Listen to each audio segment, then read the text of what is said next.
Hello everybody, good afternoon and welcome to That's Football. I'm Mark Goldbridge for your Tottenham against Newcastle game in the Premier League. But there has of course been other action in the Premier League today.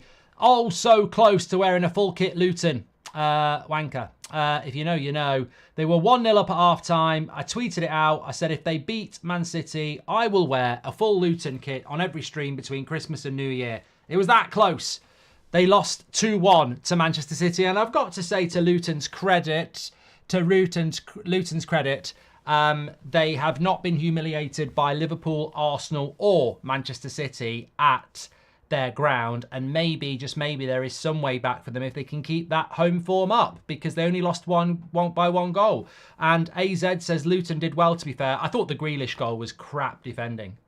You know, I've watched it back a few times and yeah, I thought it was absolute shit, the way they defended it. But apart from that, it's not a terrible result for Luton, I suppose. No Haaland. But Pochettino out in the chat. I mean, look, I draw your attention to this. We will build up to Tottenham against Newcastle very soon. But let's talk about Chelsea. The media want us to talk about Ten Hag, who, as we are fully aware, Ten Hag at the moment sits in 6th place, level on points with 5th, and technically probably, well, 6 points off 4th. Top 4 is going to be very hard for anybody who's not in the top 4 at the moment, I think, even Spurs. But Manchester United are at least relevant. Chelsea are not even there. Where's Wally? Where's Poch? Where is Chelsea? They're just not there. They don't exist on the top page in December. This is bloody embarrassing. Scroll down FC. They are not even in 11th place. They are in 12th place. They're actually joint 14th. They've got 19 points with Brentford, Wolves and Bournemouth. Unbelievable for Chelsea Football Club, who have spent £1 billion in the last year. Now, of course, Pochettino needs time. But I'm pretty sure any manager under pressure in the Premier League would say, well, should I not be getting time then? Because he's had £1 billion. Where is Chelsea? They're not even on 21 points to be 10th. They are on 19 points. They are joint 14th. It is absolutely rubbish from a Chelsea point of view. I may well get clipped on that last little bit there, but they're playing. They're absolute rubbish. 2-footed tackle on Foden isn't a red. I didn't watch the game, Mazem. I didn't watch the game. But look, I don't think Pochettino should get the sack. I think that the enormity of the job at Chelsea is almost self-created. And Xander said, how on earth is Poch not under more pressure than Ten Hag? Well, it's the media, isn't it? The media want to sell you the sacking of a Manchester United manager. But the Man United manager's not even near to being page 2 FC. He's not even near to being scroll down FC. And Man United went to Goodison Park and won 3-0. Newcastle have just lost their 3-0. Chelsea have just lost their 2-0. There's huge problems at Chelsea. There is huge problems at Chelsea Football Club. And they shouldn't be losing these types of games. They shouldn't. I don't know whether we've got any Chelsea fans in the chat, but you shouldn't be losing these sort of games. The Premier League is very competitive. Rems just said, what's happened to West Ham? They've just been beaten. Let me repeat, they've been beaten as well. They've just been beaten 5-0 by Fulham. 5-0. It's the second 5-0 win for Fulham in a row. They beat Nottingham Forest 5-0 at Craven Cottage on Wednesday. They've just beaten West Ham 5-0 at Craven Cottage on Sunday. 10 goals in 2 games and no goals conceded for Fulham. What's going on? What's going on? They've got Newcastle away next week. I mean, it's just, the Premier League is fantastic. It is fantastic. I keep saying this on That's Football, and I keep wanting people to acknowledge it, and I think many of you do. Ten Hag said it in his press conference on Friday. Everyone's killing everybody in this league. And they are. They are. I mean, Fulham nearly got a result at Anfield last week. They were winning with 10 minutes to go. So, fair play to Fulham, says Tom. But the Premier League is massively competitive at the moment. Super competitive. and there is nowhere to hide. And if you are trying to get away with it, you will get exposed.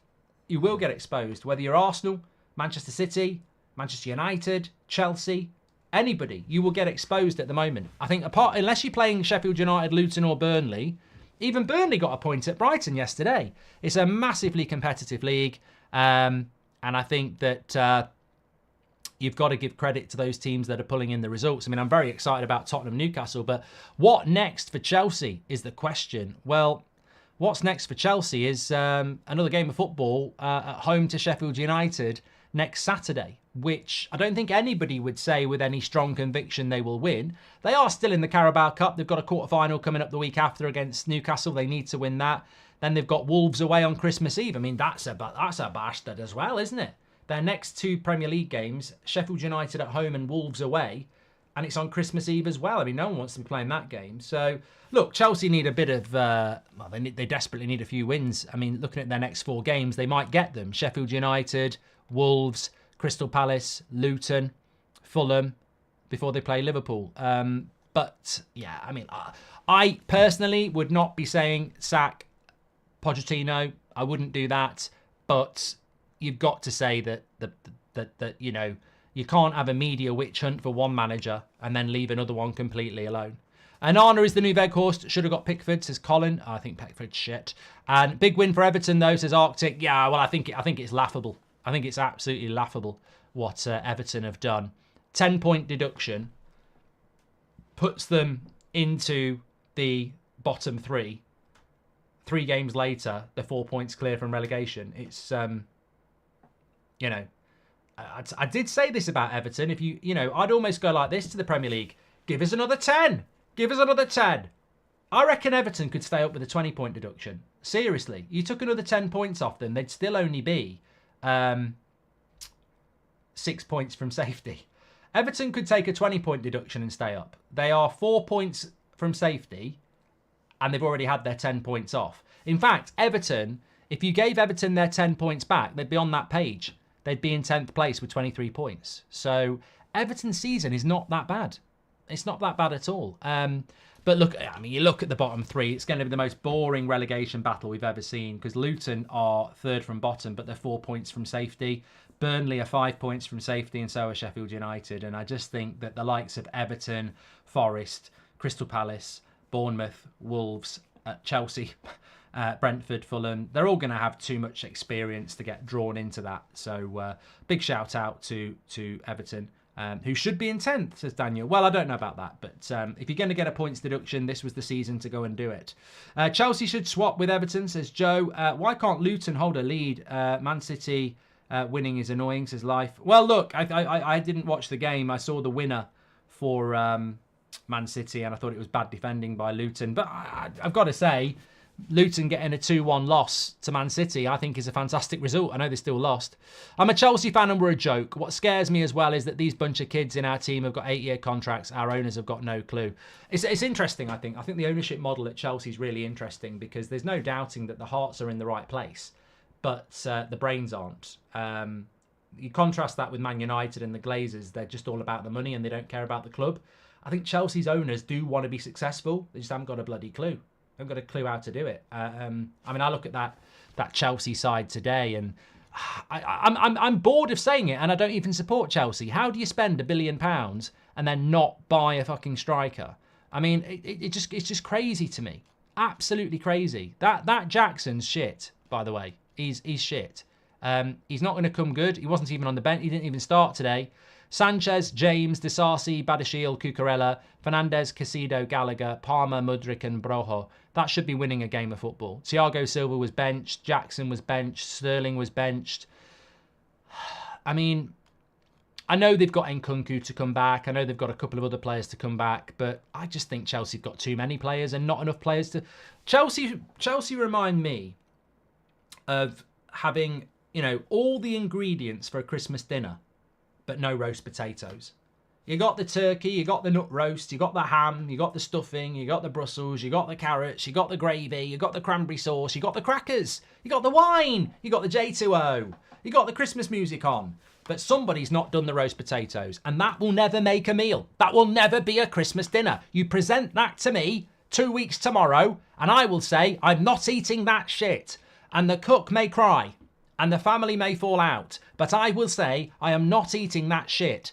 The turkey looks lovely. You've even done red cabbage. I'm loving the look of those carrots. What have you done? Glazed them? I don't know. I actually really do like your Brussels with the pancetta. The crackers look good. Don't know why people buy crackers. What do we do with the things inside? It just goes in the bin. Who wants a little curly fish or a crappy little set of cards? Never going to use them. But it is not a Christmas dinner if you don't put roast potatoes on it. You've ruined it. It's never going to work. You can try all you can hide it as much as you like. You can fill the plate up. There's no roast potatoes. And I look at Chelsea and I think they've got loads and loads of very good components. Everything looks great, but there's no roast potatoes in that team. And therefore it's not a meal. It's not a Christmas meal. It's a pretend Christmas deal. Put it in the bin. And I think that I and you and everybody else in this chat could do better as a Chelsea director of football or CEO or owner over the last 12 months. And that's scary if you're a Chelsea fan. Every single one of us could do a better job if we were given the last 12 months that Todd Bowley's been given. And that's scary. And that's just just because you're a billionaire in business doesn't mean you know football. This is why I always stick up for us and say, I've played the game. I've played the game. Get in the fucking bin. I've played the game. Because football is a skill. And you either know it or you don't. And a lot of us do know it. But unfortunately, Chelsea do not know it. They've fucked up big time. The contracts, the money, what have they actually spent it on? I just think it's a massive, massive example in how to spend money badly. What's embarrassing is Chelsea got dominated. I'm definitely going on TikTok for the potatoes, but I'm passionate about the roast potatoes on a Christmas dinner. And it's not just Christmas. I'm not, you know me, I'm diverse. I'm not just talking about Christmas dinner. I'm talking about roast beef. I'm talking about pork. I'm talking about lamb. Roast potatoes needs to be there. It doesn't work without it. What's embarrassing, says Jack, is Chelsea got dominated by exactly the same United team that got obliterated by Bournemouth of all teams. It ain't looking good, bruv, says Jack. And do you think United could challenge for top four if they were being fed roast potatoes, says Dan V. Yorkshire puddings on Christmas dinner, Seacrest. I mean, I'm happy to do the poll, but I've never had it. I've never done it. Mashed potatoes and potatoes, yes, we get that. Beef, I've had beef and turkey on a Christmas dinner before, but Yorkshire puddings on a Christmas dinner, I know some people do it. I've never done it, and I can't say that I've missed it. Need a cooking with Goldbridge for Christmas, says Tanishk. Mate, I'd love to do a cooking with Goldbridge at Christmas. Wait a minute, I've just got to do one thing.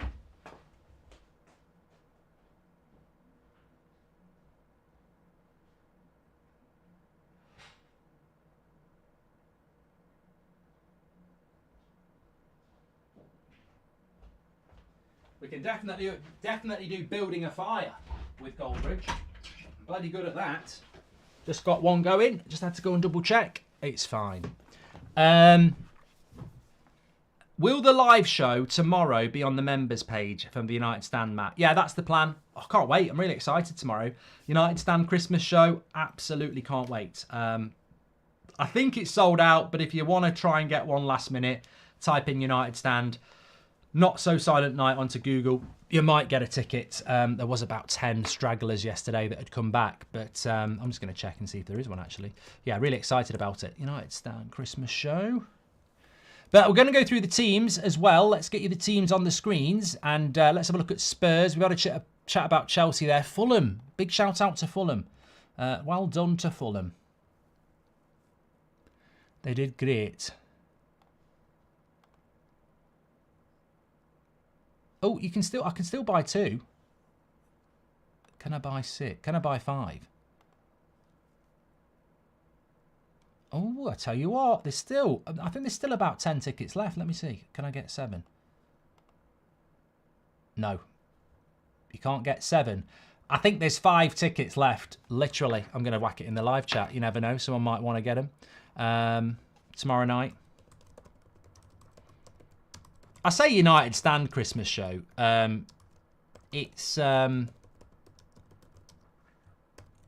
We've got football fill-in, Christmas quiz, presents. it's sort of a mixture, really. But because we've done it in Manchester, we've called it the United Stand Show. But we've got the Goldbridge Saves Football podcast on there as well. So links in the live chat if you fancy getting one. You need to be quick. There's only about 5 left. My wife's boyfriend... You twat. CD Sarver says his wife's boyfriend hates roast potatoes. Sounds like she likes roasting, though, if you're still involved. So, that's probably a bit too soon. Sacking Faz live on stage would be amazing, says Stu. You're horrible. You're horrible, you are. Do watch along. Barcelona versus Girona. Do one. Not doing that. 68% say they like a Yorkshire pudding on a Christmas dinner. Hey, I tell you what, I seen a clip this morning when I woke up. So yesterday, when Man United conceded their 3rd goal or 4th goal, I lose count. Sometimes I just come out with complete and utter random shit. And Man United conceded a fucking corner. They're rubbish, absolutely rubbish. And they're all just stood round there like, you know, this glazed look in their eye. And it instantly reminded me of what a dog's eyes look like when it's taking a shit. And people were like, I can't believe Goldbridge looks at dogs when they're having a crap. I've been around dogs for like most of my life. And probably between the age of about 9 and 16, I always had to take the bloody dogs a walk. I'd be up the fields waiting for them to have a shit. I didn't have a phone. So over 7 years of taking 2 dogs for a walk that I didn't want to take a walk with nothing else to do, waiting for them to have a shit, we did make eye contact. So I'm very familiar, well, not very familiar, but the United players yesterday and that glazed look in their eye reminded me of when my dog used to take a shit. It's like, it's a weird look in their eye when they're doing it. It's almost like they're in a different world. It's like, they're looking through you. It's weird. Only dog owners will know this, who've seen their dog take a shit. And that's what United reminded me of yesterday. Sean Brown says, Faz is why you're called Negative Stand. Bid him off. Oh, come on. I think can we just grow up? Like, Faz or Ricky or whoever wants Ten Hag out. It's a bloody... The United Stand is a community. The whole point of a community, it's like this community, is that some people will have Yorkshire puddings on their Christmas dinner and some people won't. Grow up. I mean, people have different opinions too. It's not a bloody dictatorship. I'm not scared of it. I completely disagree with what they're saying, but I'm not scared of it. Why do we live in this world where you have to cancel people who have a different fucking opinion to you? Grow the fuck up. Joey Barton shouldn't be cancelled. He should be just ignored. I mean, at the end of the day, just people have different opinions. Grow up. Oh, the sooner you do, the sooner you'll have a better life. And the sooner you realise that there's good people and wankers out there. There are people who do vile things and there are people who do great things. It's the world we live in. Get on with it. The live show will not be live on YouTube. We may well be uploading it to the members section on United Stand in a few days. Toad in the hole is the best use of Yorkshire pudding, says Nick P. Especially if it's with onion gravy. I'll back that up. Morning from Chicago. What the fuck is Yorkshire pudding, says Joel. I am going to do a Cooking with Goldbridge in January of Yorkshire pudding. In fact, I'll probably do Toad in the hole. It's hard to explain what Yorkshire pudding is, but the components are basic. I've not even done the Newcastle team news or the Spurs, and I'm telling you the components of a Yorkshire pudding. But basically, you have to make the batter, which is flour, eggs, milk, and you whisk it all up together, bit of salt and pepper. Whisk it all up together. Then you get a baking tray with hot oil in the sort of cake cups of about that deep. Put your oven on really, really hot. Put the oil in for about 10 minutes so it's steaming hot. Take it out. Pour bits of batter into each one of those, put it back in, and after 10 minutes it will start rising into these sort of savoury puddings that you have with, I'm salivating here, with your you know, you put it on your plate, you've got your beef, your potatoes, your carrots, your peas, pour your gravy over the top, bit of horseradish, maybe have some creamed leeks, something like that. Lovely, lovely stuff. Right, let's have a look at the team news for Spurs. It's been on the screen long enough. Interested to see. I think this is game of the week. I said this is game of the week, so it's got to deliver. I think there's going to be a lot of goals in this game. 10 minutes to kick off. Vicario in goal. Porro, Romero, Davies, Udogie, Bissouma, Sarr and Kulusevski, Johnson, Richarlison and Song. You know what? Despite, don't know what I'm doing that for, Hulk Hogan or Usain Bolt. Despite the injury crisis that Spurs have, I think ignoring the back four, that's a strong Spurs side. Basuma and Sarr has been their strong midfield for most of the season. Obviously, they miss Maddison, but a front four of Johnson, Kulusevski, Richarlison, and Son is not that bad. So I think Spurs look. I know they can talk about injuries, but that's not a bad front six to put out, I don't think. What about Newcastle, Mark? What about them? Well, Newcastle, I think it's a little bit different. Dubravka in goal. Weak spot. Trippier, Lascelles, Shaw and Livramento is fine. Miley, Guimaraes and Joel Linton is fine. Almeric, Isaac and Gordon is fine. The bench for Newcastle welcomes back Longstaff and Wilson. So there are positives. Hall's on there as well. There are some positives for Newcastle with Wilson and Longstaff back. But on the Spurs bench, they've got Lo Celso, Emerson Royal, Højbjerg. So there are options for both teams. It's not the decimated, injury-hit pair that sounds like someone who's been kicked in the nuts. You would be decimated and you would be bruised and you would be not at your best. But no, I think there are two very good 11s here and I think we're going to get a good game. And I think when you look at the league table, Newcastle really don't want to be losing this game because they're going to get cut adrift. If Spurs win it, they need it to stay in touch. There's a gap. There's a gap opening up between the 4th place and 5th place teams at the moment. Sergeant Stupid says, as an Arsenal fan, I think you need to stick with Ten Hag until at least the squad has been cleaned out and reassess his position. Even tough, personally, I do think he needs to go eventually. No, I agree. It's way too early. It's way too early. Dan says, how's your fingers? I tell you what, the physio is working amazingly well.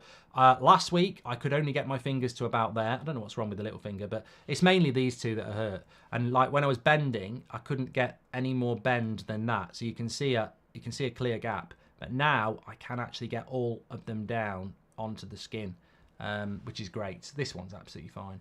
But they're getting better. I've never had to do physio before. I've never had to do it. And respect to those people who do it because you've got to put the work in. Back to Yorkshire's, Mark. If you make the batter and leave it in the fridge for an hour, the flour puffs up in the mixture and you get a perfect rise, says Nick P. Okay. Mark, what's your score prediction? I'm gonna go Spurs to win. I tell you what. I dread to think what has happened in win, lose or draw, Goldbridge and Fantasy Premier League. I think this. I don't know how you lot are feeling, but I think I tell you what. I like that. If you know, you know. I like this. Bit of press ups as well. That's what you want. Ooh, it looks like Seb. Seb, are you here? He's on the bloody tee. Seb's on the TV in a bloody Spurs kit. What's he doing? But hello, Mark. Should United sign a winger, Ali from Malmo, you should take a look at him, says Harry. Thank you very much, Harry. Lovely stadium, Spurs. But no, I think I've done a fucking... Will Brazier's here. He's feeling great in the chat. He's had a very good Goldbridge.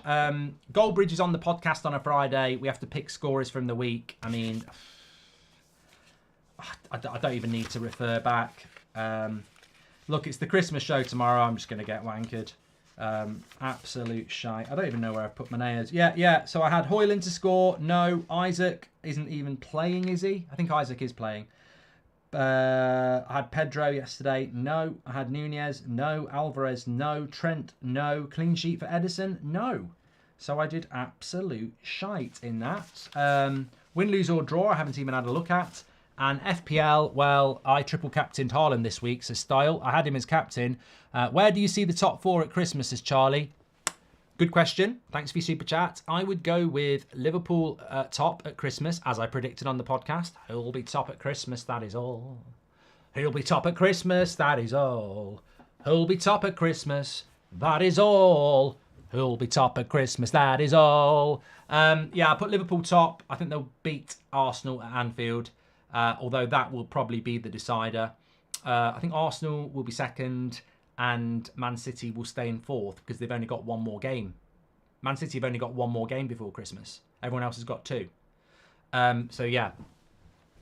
Birmingham lost again, Will. Have that. FPL. I didn't look I do not dare look. Players are coming out onto the screen here and the pitch. 25 points I've got. 25 points. Saka will come into my team.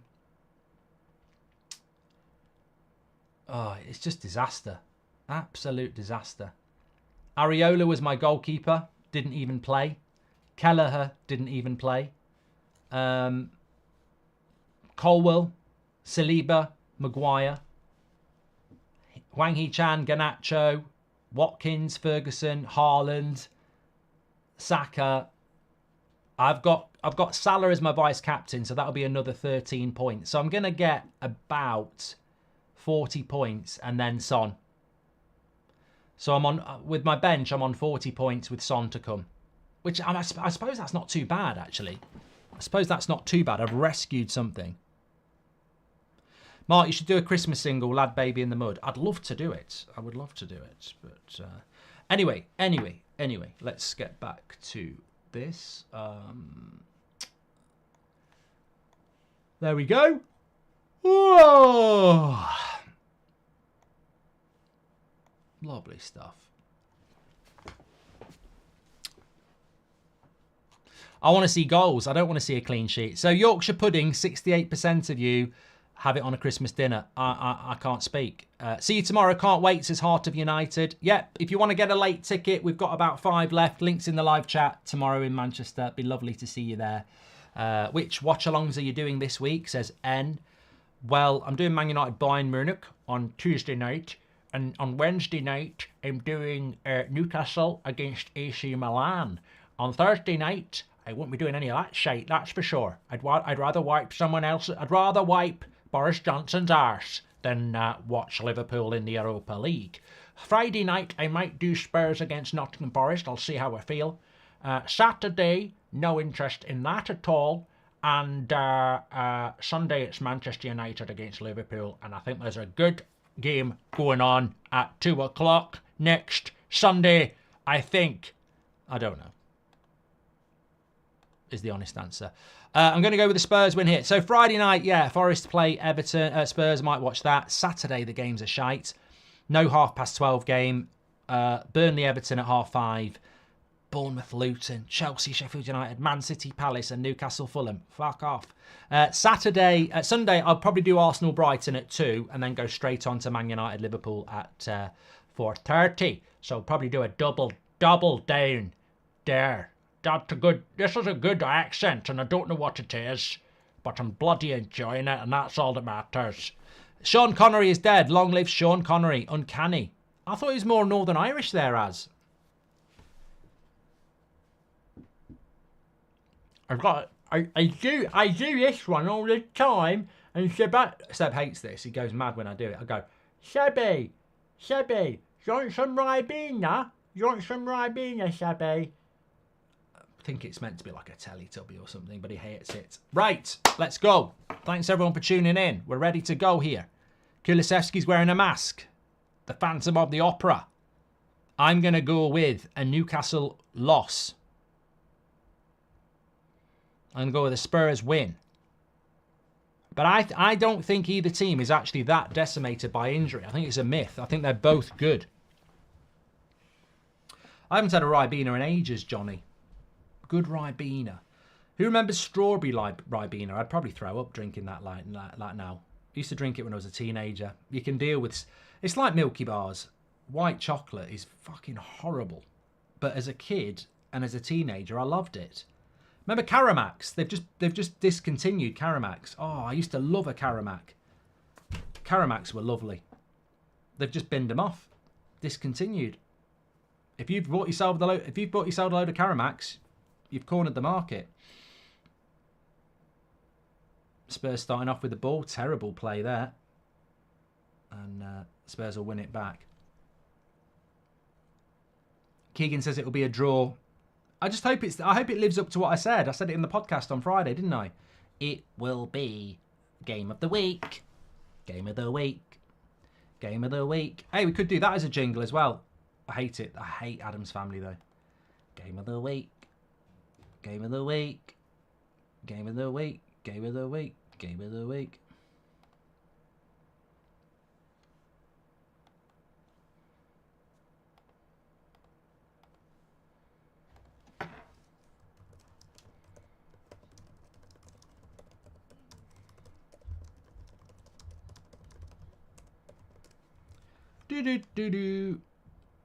Storm Fergus in Manchester tomorrow. Storm Goldbridge is going to kick Storm Fergus's arse. Lovely ball out, wide. They've got an overlap from Porro. Goes back into Kulusevski. Mark, become the Man United manager and spank Maguire, says Tom. And Sir Jim wanted Zidane. Would you back him? Says 58. He says if he wanted Zidane.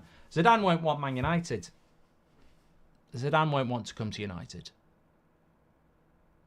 Stu's got a Karamak in the cupboard. He's going to sell it in 25 years. Mate, trust me, I'd do that. I would buy your Karamak from you now for 100 quid and eat it. That sounds sexual. We're talking about a chocolate bar here. Cherry Coke. Oh, love Cherry Coke. Cherry Coca-Cola, Cherry Coke. It's new. The taste is gonna wake up your mind. Mark, are you going to be more careful today if you're going to eat carrot cake, white sticky keyboard? I can tell you the keyboard still has remnants of white sticky bits. And that is definitely carrot cake.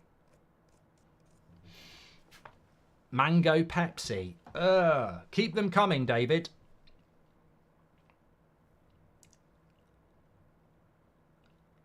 Vanilla Coke. Rubbish. Vanilla Coke. Remember lime Coke as well. Ah, fuck off. Getting a haircut later today. How do I get your hairstyle, Mark, says a Tory? Are you taking a piss? If you want to get my hairstyle, you want to shave number 2, back and sides, and tell them to blend it in. Don't fade it in. Blend it in. An inch off the top, and then a side parting that is razored in. Simple as that. It's a very simple haircut. Richarlison! Fouled. No, he's played on. Stone Cold Sean Dyche cooked today. Says Dead Zone. Amazing shout out for Everton. 10-point deduction. And they're out the relegation zone already. And Lee has put a super chat in. He says, did you see the sponsor logo on the chairs at Tottenham? Ineos. What does that mean for Sir Jim? Does he already have a Saudi relationship? Who knows, Lee? Who knows in football these days? Dr. Pepper can get in the bin. Chris, can I just shock you? I like Dr. Pepper. Chris Owens likes vanilla Coke. He says it's God tier. Where do you stand on cream soda? Again, that sounds sexual. We're talking about a drink. Do you want a taste of my cream soda? Don't say that. You'll get locked up. But you could genuinely be talking about cream soda, which is a popular drink in the America. What's your ideal Christmas dinner? Turkey or chicken? Sprouts, yes or no? Yorkshire pudding and pigs in blankets. Here's Richarlison over the bar, but it was a good effort. He wants a corner. He's not going to get one. No Yorkshire pudding. Pigs in blankets, yes. I went down the shop the other day and just bought some pigs in blankets and had them for lunch, dipping them into barbecue sauce. Sprouts, yes. Turkey or chicken? Who the fuck has a chicken at Christmas? It's a turkey.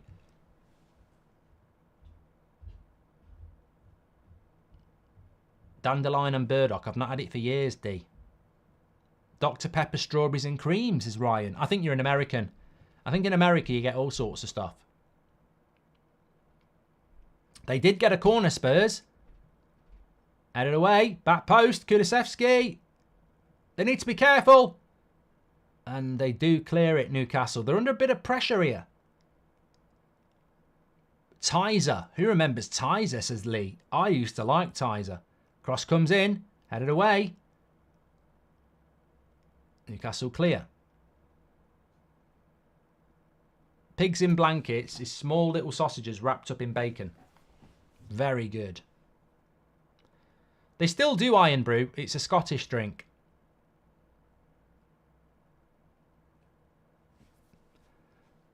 Do you think an ant beats a grasshopper, says Jem? No.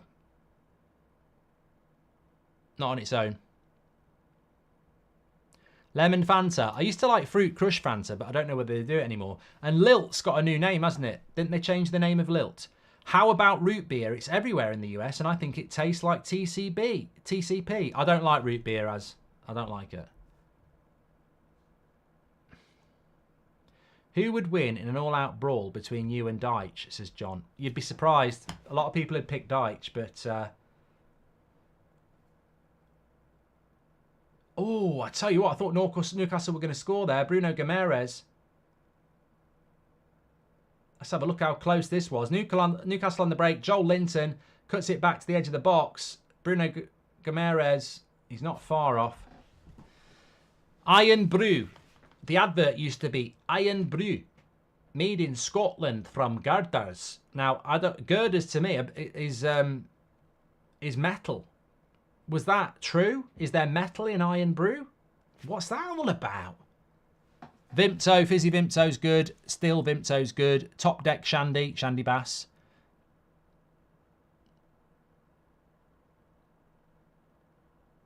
Never had pineapple Fanta. Fanta or Tango, says 58 Go. Oh, I used to love Tango. I think Tango was my favourite drink as a kid. It was false advertising, fire up. There was no metal in Iron Brew.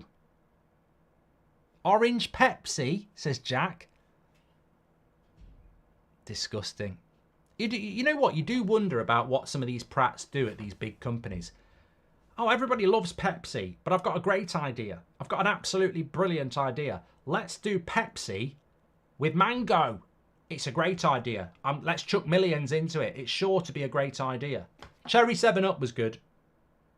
Cherry 7-Up was good. Apple Tango was very nice as well, Gems. My favourite Tango was orange and pineapple. Favourite Mexican beer, says Chris. I'm going to be really boring. Gordon's in. This could be a goal for Newcastle. He's took a brilliant first touch. And corner. Brilliant bit of defending by Ben Davies. It looks like it's a bad miss by Isaac. Lovely breakaway by Newcastle. Joel Linton plays in Gordon. He's onside because he's just in his own half. His first touch is excellent. His second touch is great. And I think Ben Davies knocks it on to Isaac. Yeah, he does. It's a goal kick. What's your favourite wine, says Linda. White or red? Well, we've got to be diverse here. What about rosé? It's sort of a combination to the two, but very sweet. I like white wine the least. I've never been a fan of white wine. I do not like white wine. Rosé is too sweet. I like red wine. UB40. I don't like white wine. For me, it's a waste of putting liquid in your mouth. I just don't like white wine. I like them Desperados. Are they Mexican? Not really a lager. There's a Kit Kat baked potato flavour in Japan. Oh, Walkers have got a packet of crisps out at the moment called Christmas pudding flavour. I like Christmas pudding and I like crisps, but I don't want Christmas pudding crisps. It's like having an Indian takeaway flavoured Shreddies. I like Shreddies and I like an Indian takeaway, but I don't want Indian takeaway Shreddies.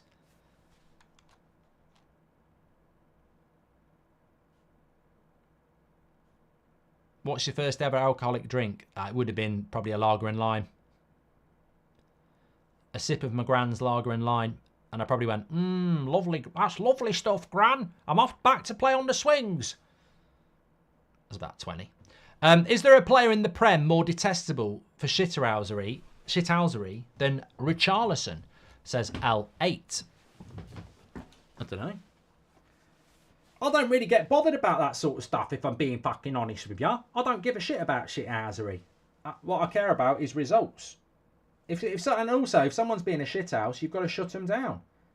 Good game, though, so far. Lovely ball by Son into Kulusevski. He's going to have to go wide. Udogie. And he's won a corner. I don't think he has won a corner. I think it's gone in. I grew up in rural Lincolnshire. Oh, Lee. My heart bleeds. Seriously. We used to have a pop man who came around like a milkman, but pop, it was great. Anyone else? Oh, no, Lee, I remember that. I grew up in rural Nottingham/Leicestershire, and at Christmas, well, he used to come around all the time. It was a pop man, but we'd always get it at Christmas. You get this pop man who had like a milk float, like the milkman, but he used to deliver pop, and he'd have these glass bottles about that big, 2 litres probably, and they delivered pop, and they'd have flavours like lime lemonade, cherryade, raspberryade, dandelion and burdock, cream soda, those sort of things. Yeah. Who remembers the pop man? Could have been a woman. Could have been a woman, but predominantly it was a male-dominated industry. Don't know why.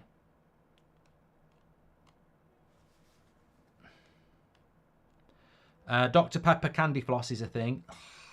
58 go. Well, actually, reminds me, early February, we always do one of my favourite streams of the year, the Super Bowl. And when I do the Super Bowl, I always get sent a load of American sweets and drinks that we try. Last year I did that. What was that one I did last year where it was like, I wanted to take it out of my mouth, but I stuck with it. Horrible taste, and then you get through it and it gets quite sweet. Don't. I can't remember what it was called. It wasn't a Jolly Rancher, no. Toxic Waste, that was it. Toxic Waste. It was that.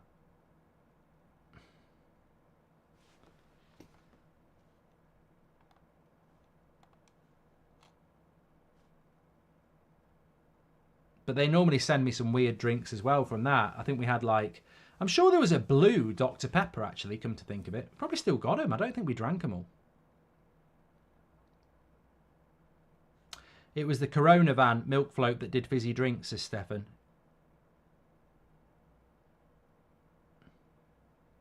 Thanks everyone who's tuning in, by the way. Please do subscribe, bottom right-hand corner. We're very close to 73,000. Get involved with That's Football. What a fantastic community it is.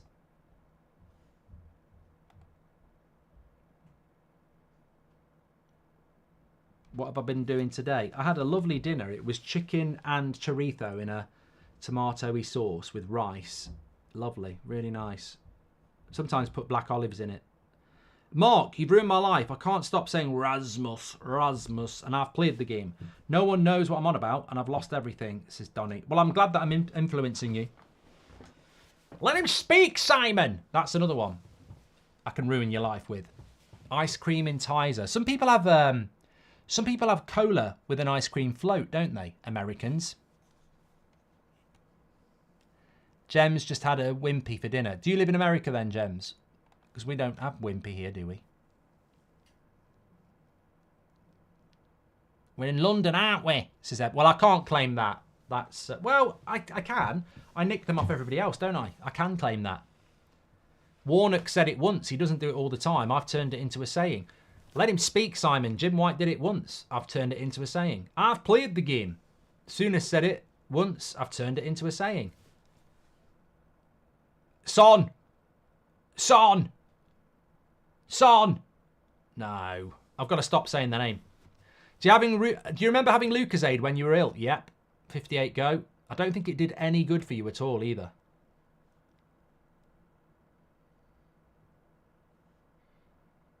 We've got a Wimpy in Staffordshire, says Mac.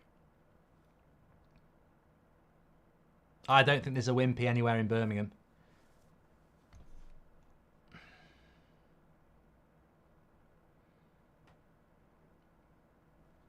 Would you ever do movie reactions, says Alison. There's a lot of things I'd like to do.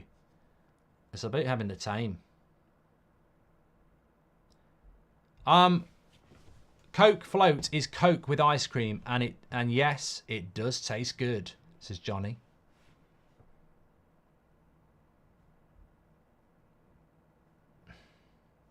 What's that one in Ireland? Have we got any Irish in the chat? I feel like I'm warming up for my live show. It's because I've been writing the live show this afternoon, so I'm probably doing a very good show here because I'm prepping for my live show, so I'm being quite interactive. But did you ever have a bitter lemon? Is that a drink or no? Can't say that here. I'll get into real trouble. I'll get cancelled. Can't say that anymore. Supermax, Willie, is in Ireland. Abracadabra was what I was going to talk about. Abracadabra. Brent Bandem is still pissed off yesterday for the decision against Arsenal.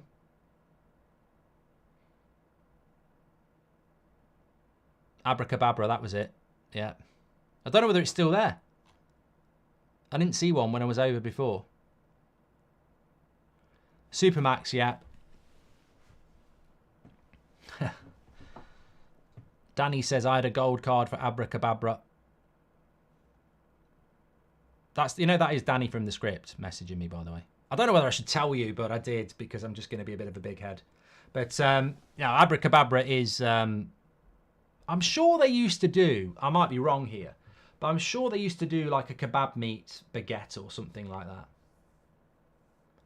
Yeah, lovely. Let's have a look at the stats. I haven't even got the stats carousel going round. Remember to download OneFootball for free.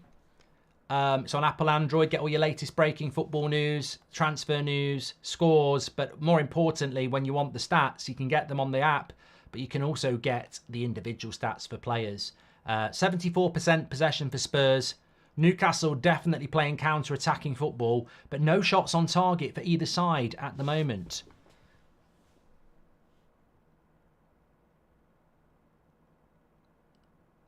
Andrew Kavanagh says, Abracadabra is still going strong, Mark. Well, they should sponsor me. I've just given them a load of bloody free publicity. Nice ball over the top. Back post. Kulusevski took too long. Sometimes you need to play a first-time cross. I wonder if he'll make a change at half-time. Son. I wonder if he'll go Lo Celso and put Kulusevski back on the right.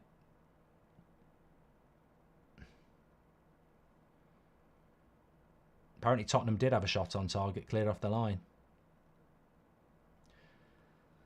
Is that classed as a shot on target? You know, if a tree falls down in the forest and no one's there, does it make a sound?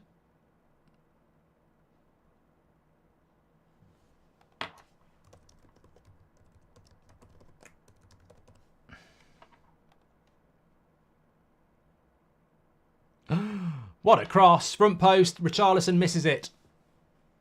Son would have had an assist there. What a cross by Richarlison. Oh, no, he's nowhere near it. What a cross by Son. But he didn't quite get it. What do you like? Chalk Ice or Magnums? Says Glazers out. Definitely Magnum. I'll try and stay off it, though. I mean, you get to a certain point where you take a sniff of a Magnum and you put a stone on. So, yeah. I've got a football video coming out soon and I'm just not happy with my waistline. But I'm not going to be one of those twats at the start of the year who starts going down the gym. Can't stand them. They'll be gone in February. I often think I wish I knew where they lived. Because in February I'd go and shout outside the house. You know. Where were you when we were shit? It needs to be something like about being fit.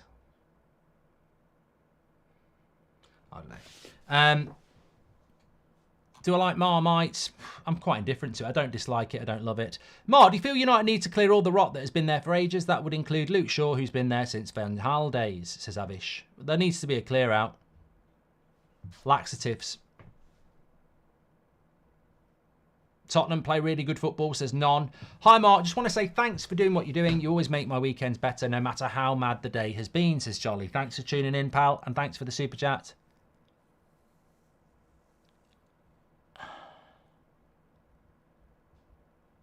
London Lad says, January gym goers are like Tottenham, done and dusted by March. I've got another one, actually, London Lad. January gym goers are also like Christmas. You know, it's like mulled wine, isn't it? No one ever bloody drinks it apart from December, and they only go in the gym in January. I can't get that sort of mentality. If I was going to start going down the gym, I'd purposely wait till February to be different. I'd stand outside the gym, you know them windows where they've got them doing all the exercise bikes and everything. I'd stand outside there because they all look out onto, like, there's one in central Solihull at the leisure centre where they've got this second floor big massive window, and all around the curved window they've got these running machines, right? So they're all running, looking out on the park. What I would do is sat right outside on a bench with 2 big bags of McDonald's going like this all through January every day. And then when they've quit in February, I'll go into the gym and start doing it. Why do it? Why conform? Why conform to, you know, pressures of the media?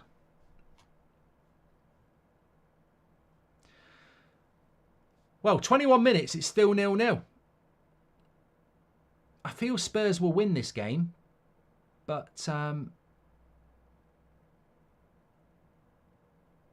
Newcastle are definitely set up to counter. And Newcastle's away form's not been very good. Here's a Dogie. Oh, it's final ball. Final ball. Now Newcastle can counter again. Almiron skips past Basuma. No, he doesn't. Basuma does very well. Oh, the referee wants to pull it up. Another potential injury here for Joel Linton. Everton have got 3 wins on the spin, says Ian. I think, well, you know what? This is what I mean about this league. You know, on the one hand, and people won't clip this because it's intelligent. They just want the clips about, you know, how a dog looks when it has a shit or carrot cake on a laptop. They won't clip me up for this, but it's true. Look at the league, right? Newcastle destroy Manchester United and get destroyed by Everton. Man United destroy Everton. Man United get destroyed by Bournemouth. You know, there's Fulham. West Ham beat Spurs and then get destroyed by Fulham. Man City lucky against Luton. This league is, like Ten Hag said in his press conference, everyone's killing everybody if you're not at it. So I think it's like the Arsenal loss yesterday. I mean, if I was an Arsenal fan, I'd be disappointed, but I wouldn't think it's the end of the world. I think it's... Tone says United didn't destroy Everton. I think 3-0 tends to be a bit of a comprehensive win, you prat. But well, my point was not that. My point is that everybody's beating everybody. And I think that has to be taken into account by any fan and any owner of a club at the moment, that it's not a normal season. Everybody is capable of beating everybody. Apart from Chelsea, says Macrina. Newcastle look fatigued, says N. Massive game. Romero's foul here is dirty. Should get a yellow card for that. He knows what he's doing. He's a dirty player, Romero. You've got to be on your toes all the time, says Jonathan. You have. I actually think, and I don't know whether teams are doing it, but I think you can almost conserve energy to have energy. And what I mean by that is you can look at certain games and go, probably not going to get anything out of that. Let's be ready for the next game. Well, no one's beating Liverpool, says Arians. And to be fair, the only loss Liverpool have had is the Spurs game, wasn't it? Which was, of course, controversial, to say the least.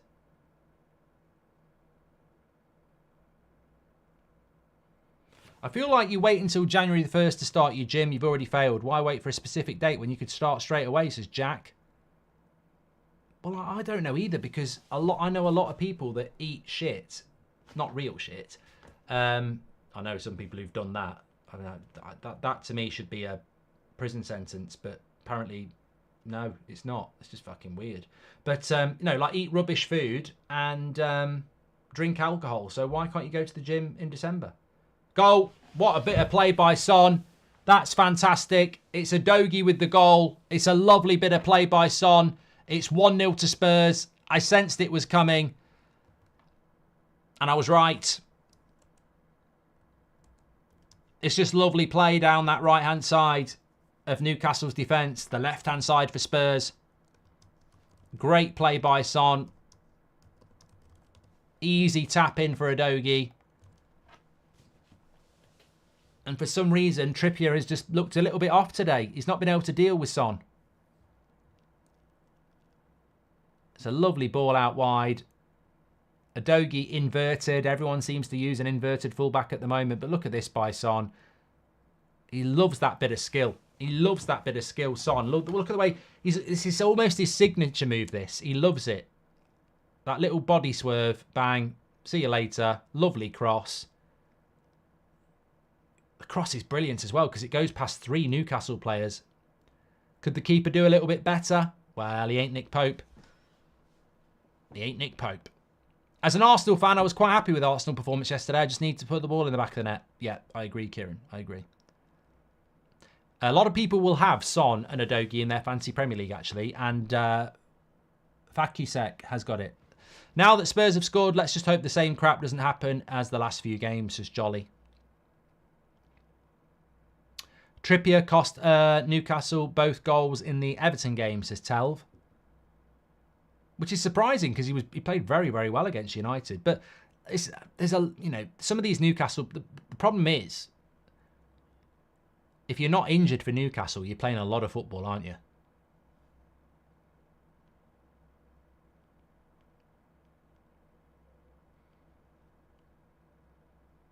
Who got the assist? Says honest football fan.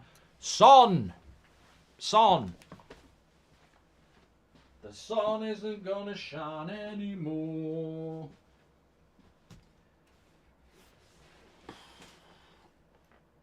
What's going on at Chelsea, Goldie? Says Calf. The shit, mate.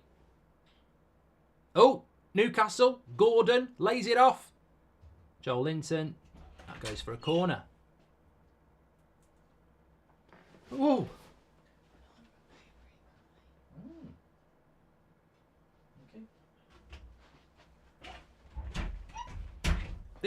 Tell you what, if anybody wants, not Greg's, I don't want Greg's to sponsor me, although you can do, you are rich. Goldbridge Watchalong with another bit of cake. The food's arrived and a cup of tea. We're not spilling this one. It's very, very careful. Just a slight tilt. This is, focusing on it, blueberry and banana cake. You want me to spill it, but look, it's not even moving. Oh, it does.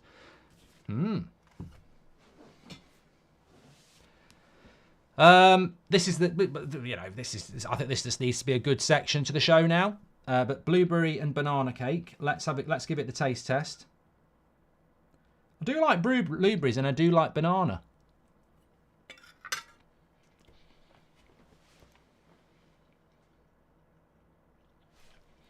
The cream's a bit buttery.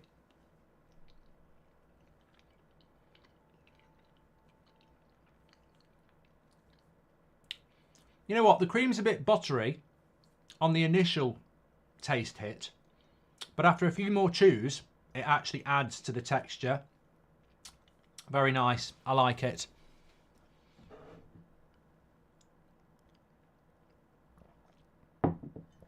Cup of tea could be warmer. They're on the attack again. Brennan Johnson. Oh, it should have been 2-0. They're queuing up on the back post. Johnson with the cross. Sarr puts it wide. Where's Newcastle's defence here? It's like Man United. Look at the white shirts on the back post. There's 4 of them. Newcastle's defence is dead there. Ali's got the same Man United mug as me. There are better mugs than this. Can you see them behind me on them up there? Yeah. United stand. They're missing Botman. I think they're just tired, Andrew. I think they're a tired team. What's your FPL points, Mark? I think I'm on about 43 at the moment. With that assist from Son, I'll be on about 43.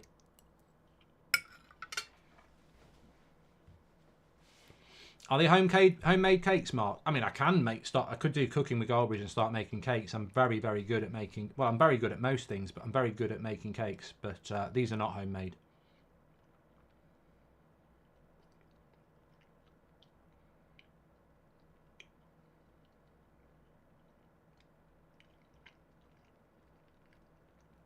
Lovely play by Richarlison here. Wins it back.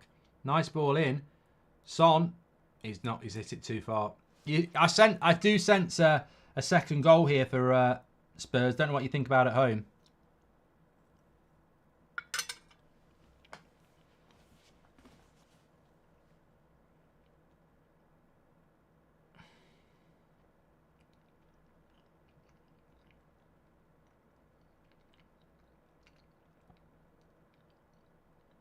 Get on the bake-off, says Marcus. I think me and Paul Hollywood would clash.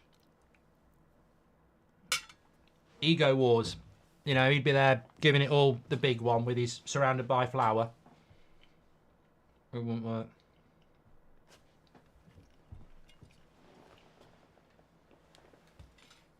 There can only be one. There can only be one Jedi in the kitchen.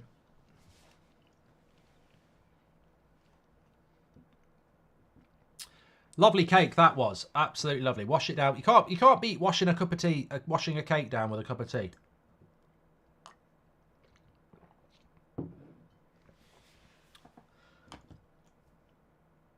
Chelsea in the mud, says Mohammed.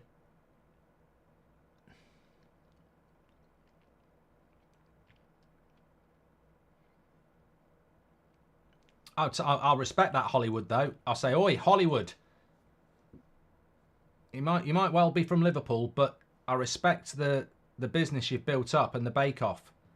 A lot of people said when he took the bake-off from BBC 2 to Channel 4, I'm not going to watch it without Mary Berry or Mel and Sue. I'm not going to watch it. It will never work. Where are they now? Where are Mel and Sue now? Nowhere. Where's Hollywood? Having a fucking laugh. Minted. He wanted to make the money. He took it to Channel 4, and that's what happened. Oh, big chance for Newcastle. Almiron put in, and not very, very, very sure with his finishing there. It's good play by Isaac and Gordon, and they put Almiron in, but he's got no right foot, so he shoots with his left. How's the finger, mate? Just making egg mayo sandwiches for work. Kitchen smells more than the leak from our dressing room, says Weg. I hate egg sandwiches. I mean, that to me, I know a lot of people like it. Oh, I can't stand egg sandwiches. Ugh. Yeah, Deal or No Deal's back on TV now, isn't it? I don't like it. I don't like it.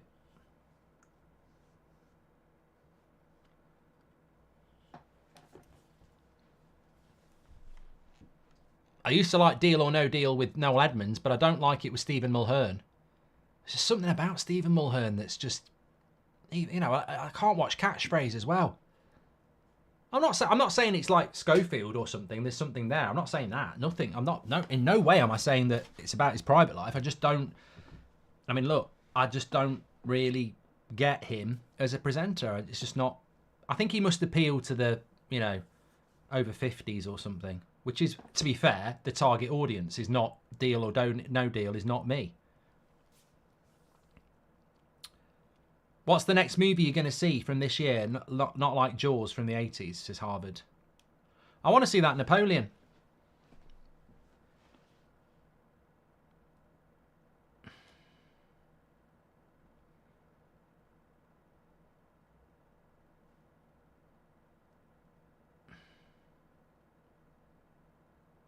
I haven't seen Killers of the Flower Moon yet, but I think it's going to be... shouldn't that be on Apple TV soon?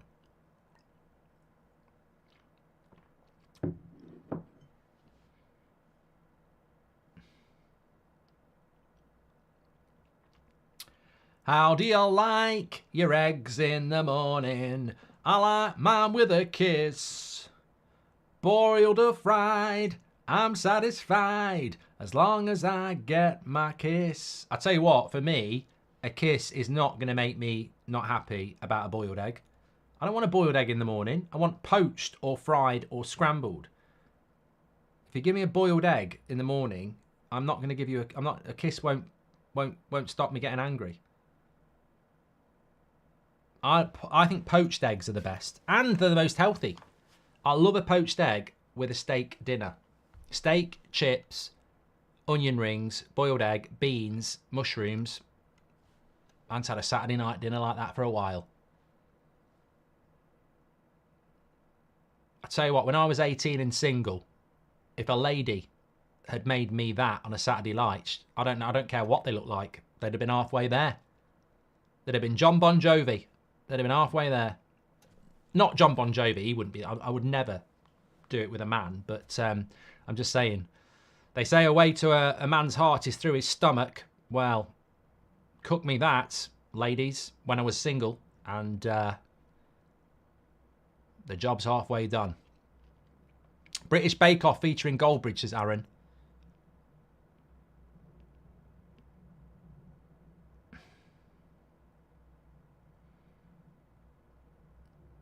Napoleon is honestly rubbish. I wasted my money, says Lau. All right, I'm not going to watch it now. 10 minutes to go to half time. I think the 1-0 lead for Spurs is justified. Newcastle just... I think Newcastle are trying to conserve energy ahead of a massive game on Wednesday night. And there'll be a different team on Wednesday night, you know. 2-0. I tell you what, Trippier's playing shit.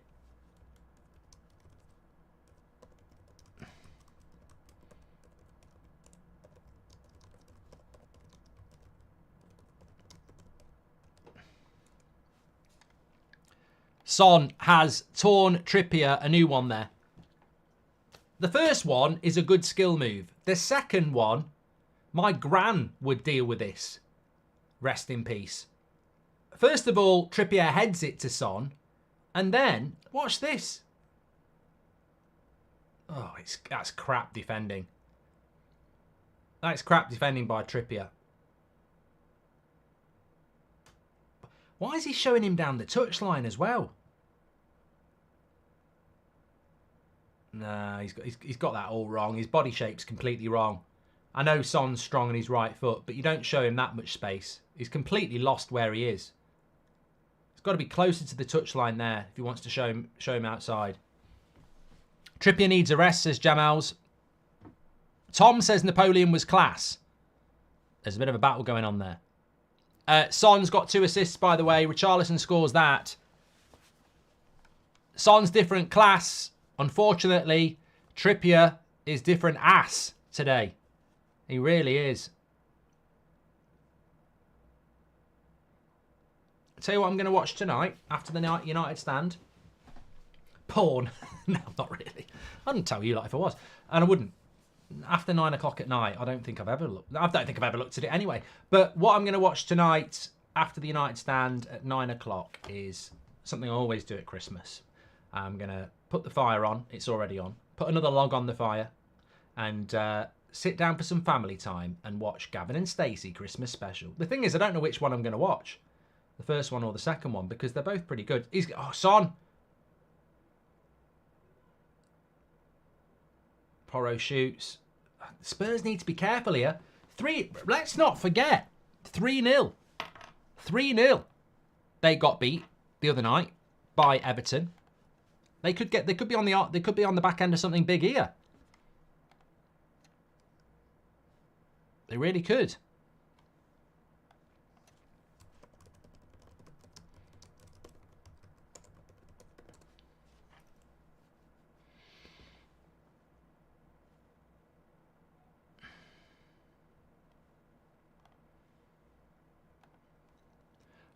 Injury here to Romero. Who likes Aero? I like Aero. Do you like Aero, Whisper, or Galaxy Ripple? Now that's the big idea. That's the big one for me.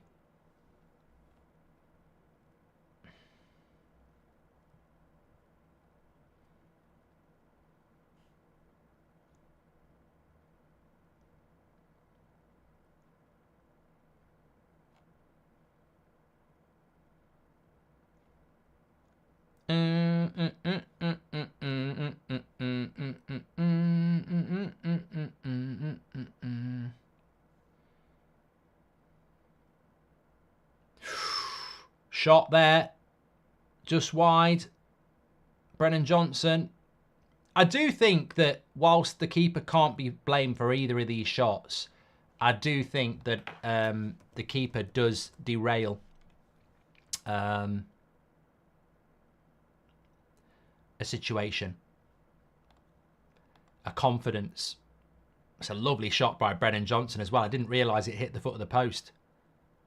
But I do think a goalkeeper derails the situation through no fault of through no fault of their own. If you look at Kelleher last week at Anfield, you know, he's not a bad goalkeeper, but he ain't Alisson.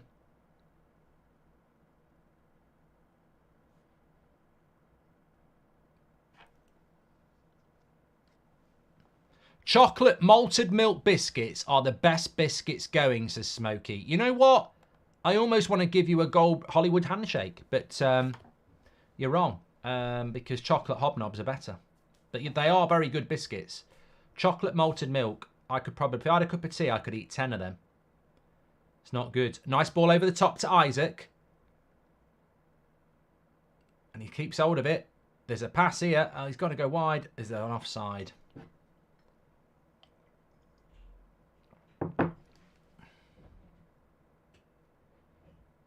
Cup of tea and biscuits. And NS says, do you watch anime? Is that porn? Well, I don't watch it.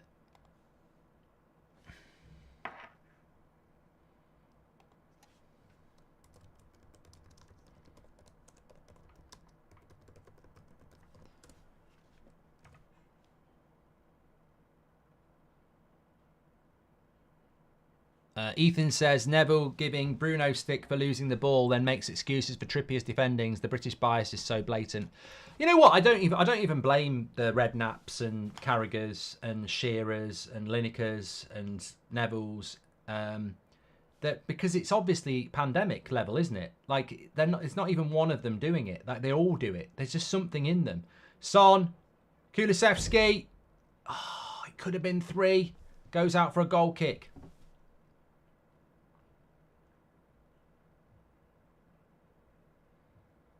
Anime is Japanese cartoon, Mark, says Caden. Well, clearly I don't watch it. But you know what? I don't even care. Like, look, for one, none of them dare do any content with me anyway, so it doesn't bother me. And 2, they all do it. Like, they all do it. The media do it. Ex-players do it. There is just... I don't know whether... I just don't have that chip in me. Or on my shoulder. I just don't. Maybe it's because I lived in Ireland for 3 years. I don't know. But I just don't have that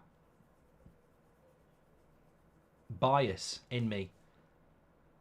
But I don't think I had it before I moved to Ireland. I loved like Zola and Klinsmann and Ginola, Cantona and all these foreign players. I just loved it. Maybe it's an age thing. You know, if you were a young teenager in the 90s when all these foreign players came over and you'd been having to watch people like Ian Ormondroyd and Alan Smith, I just saw them as the saviour of English football.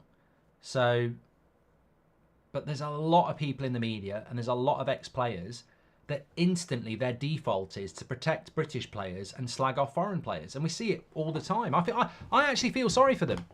I'm not even going to be critical of them anymore. I feel sorry for them because it's so blatant that they suffer with it. They really do suffer with it. It's an illness to be blind to anybody who's got a British passport's shortcomings and then overanalyze a foreign player's shortcomings. Maybe it's jealousy. I don't know. Here's Gordon talking about British players. How's he not in the England setup? He's just lost the ball. That's why. Southgate's there going, that's why, Goldbridge. He just got tackled. What's the chances of Southgate dropping Trippier? Steve Cole? Absolutely none. Southgate picks people who are his mates. He doesn't pick them on footballing ability.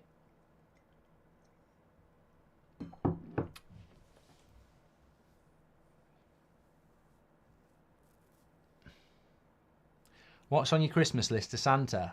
Tell me what's on yours. Not just you, King Kong.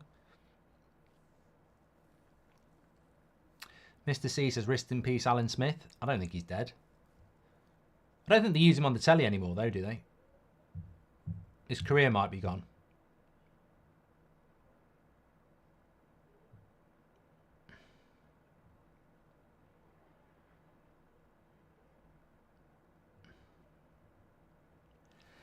Stella or Guinness? I haven't had a drink all weekend because I've been busy, and I'm not going to have one tonight because I've got me show in Manchester tomorrow, but I'll be blabbing it. I'll be blab. I tell you what. There'll be the drinks will be in me and on me tomorrow night. I tell you what. I'll be Monday night. I feel like I'm cheating, but it's Christmas.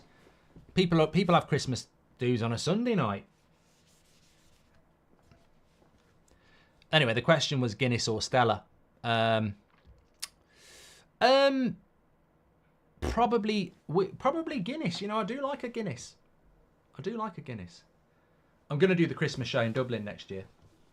Manchester this year, Dublin next year, and then probably London the year after that. But it's definitely going to be I'm definitely doing it in Dublin next year. Because I'm going to be selfish. I want to have a couple of days in early December in Ireland, and I want to have one day where I'm not going to tell you where I'm going to go because you might turn up. But you're probably going to guess now. Thoughts on Joey Barton, says Max. I think we've done enough. I think we've given Barton enough bloody exposure. I saw him today quote tweeting another influencer, and I thought, you're getting really desperate now. I think what we said about Joey Barton yesterday was true, and he's proved it. He's doing it to get a job. He's doing it for relevancy. He wants to be some sort of fucking social media influencer or something, doesn't he? Because I think he's not. I don't think he's as stupid as he comes across. I think he's doing it for publicity. So I think the less we talk about him, the better. Mark, start, bench, sell, sticky toffee pudding, apple crumble, or chocolate fondant. I'll sell chocolate fondant. I'll bench apple crumble, and I'll start sticky toffee pudding, Matt. I tell you, you know things that were good when you were a kid that are shit now. I said it before, the Natural History Museum. That was brilliant, and it's shit now. But Viennetta. I used to love Viennetta when I was a kid. It's crap.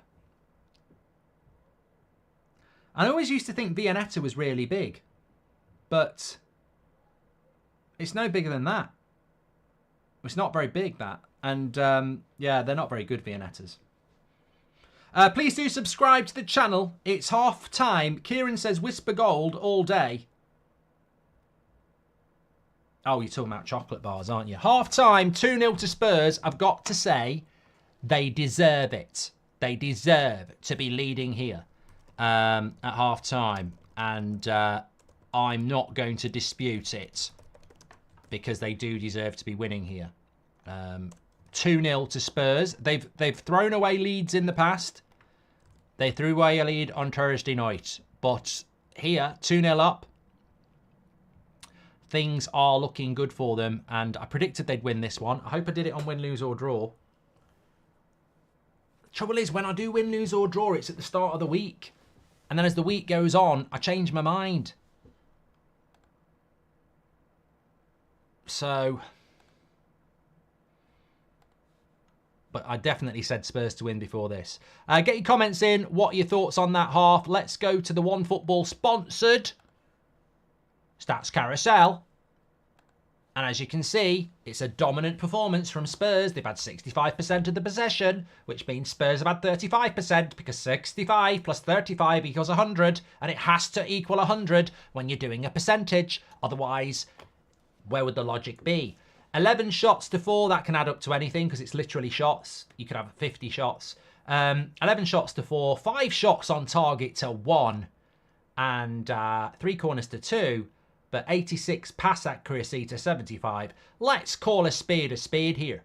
Newcastle's performance hasn't been great, and Spurs have been a lot better. A lot better. And then, when we have a look at the league table as it stands, that puts Spurs right up amongst it again. 30 points, 3 points off 4th place, 5 points off 3rd. They're back in amongst it, Spurs, with this result. Imagine if they'd beaten West Ham on Thursday as well. They'd be right up there. So Spurs not for dropping off. But look at Newcastle, 26 points. Not great for them.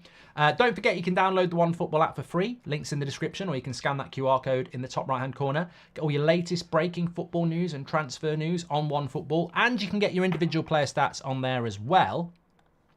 But what I was going to look at next, before I start reading some of your chats, is what have Tottenham got next game, Mark? Because we've spoken many times about how Spurs need to get to that January transfer window for the return of Maddison and the return of Van der Ven. I don't know when they're back, but we heard January.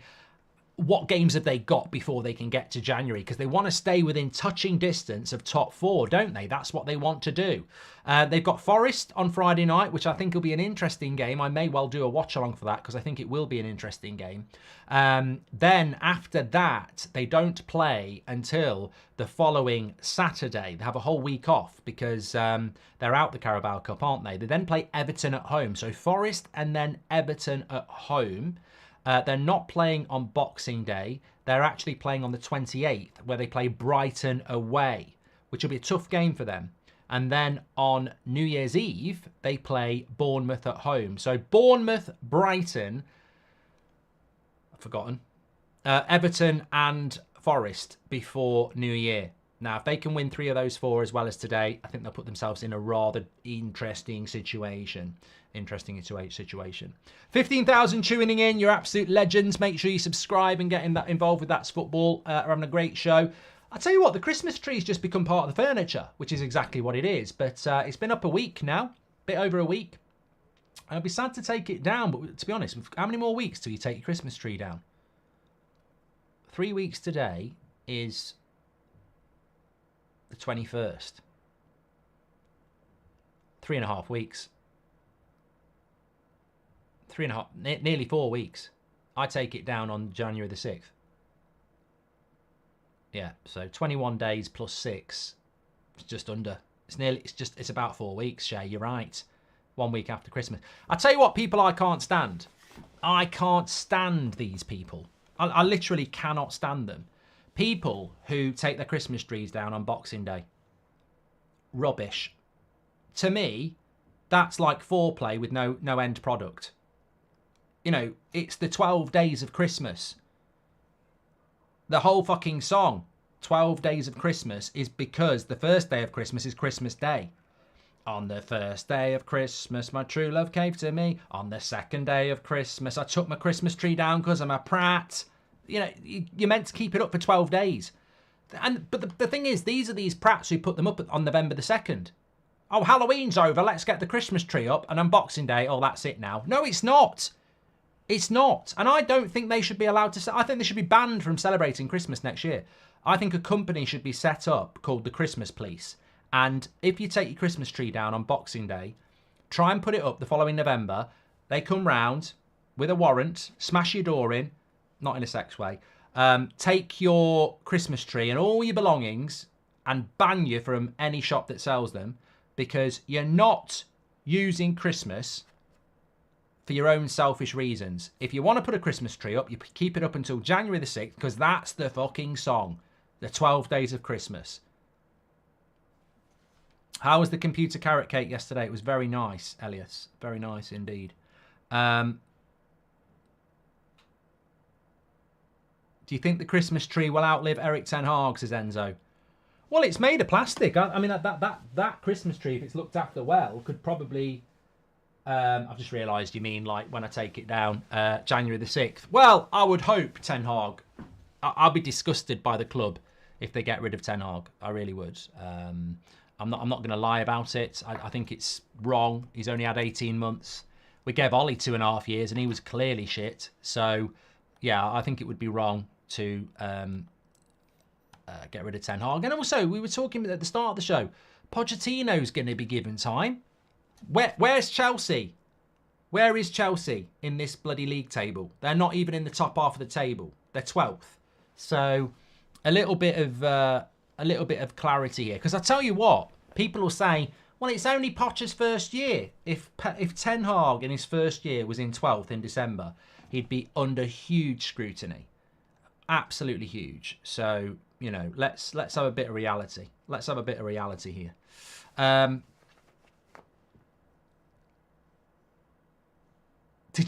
I've got to bring this in. You might not have seen it. Everyone knows you shouldn't take down a Christmas tree until March or until the needles fall off, says Stephen. Did you see that clip of Michael Owen? He was doing some podcast.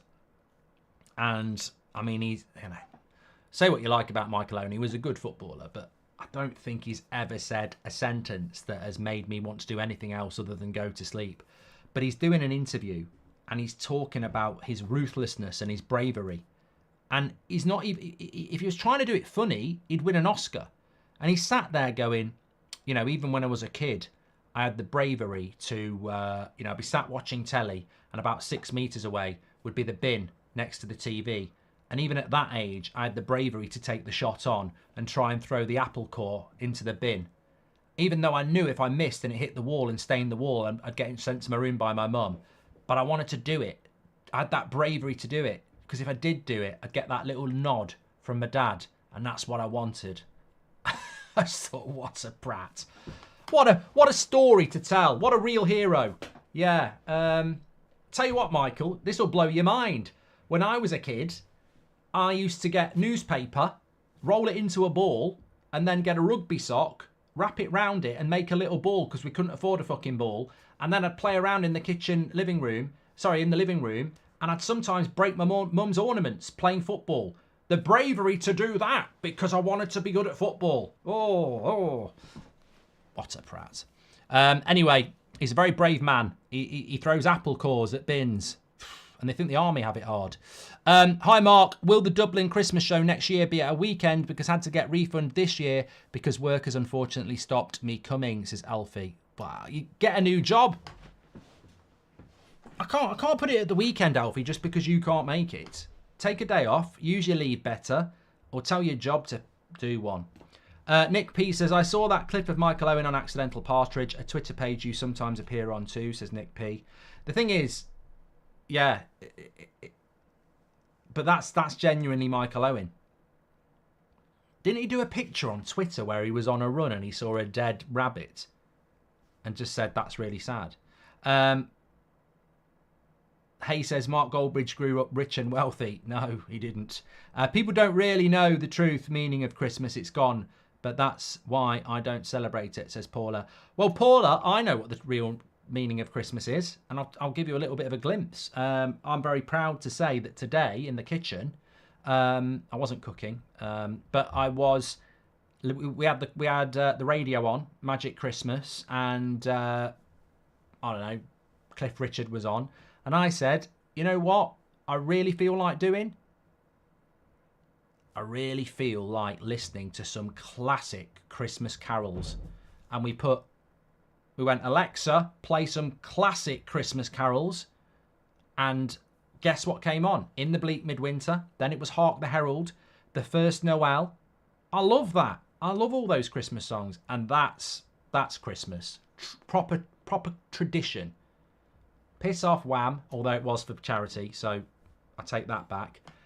Piss Off Fairy Tale of New York. Actually, I'd take that one back as well because the singer's just passed away, very sadly. But you know what I mean? The modern songs are great, but I love the classic Christmas carols. They get you right in the feels. Really good. So yeah. Have you ever ran over a rabbit? No, I ran over a squirrel. I've done this on Going for Goldbridge. I ran over a squirrel. It still bothers me to this day because it was my fault. I mean, obviously it was my fault. I was driving, but yeah. Took Seb to the childminders, but forgot his lunch, so had to go back to get his lunch to come back. And on the way back with the lunch, this squirrel just ran in front of me, and I was going at a speed that was fine. It was 29 miles an hour in a 30, so I think that's right.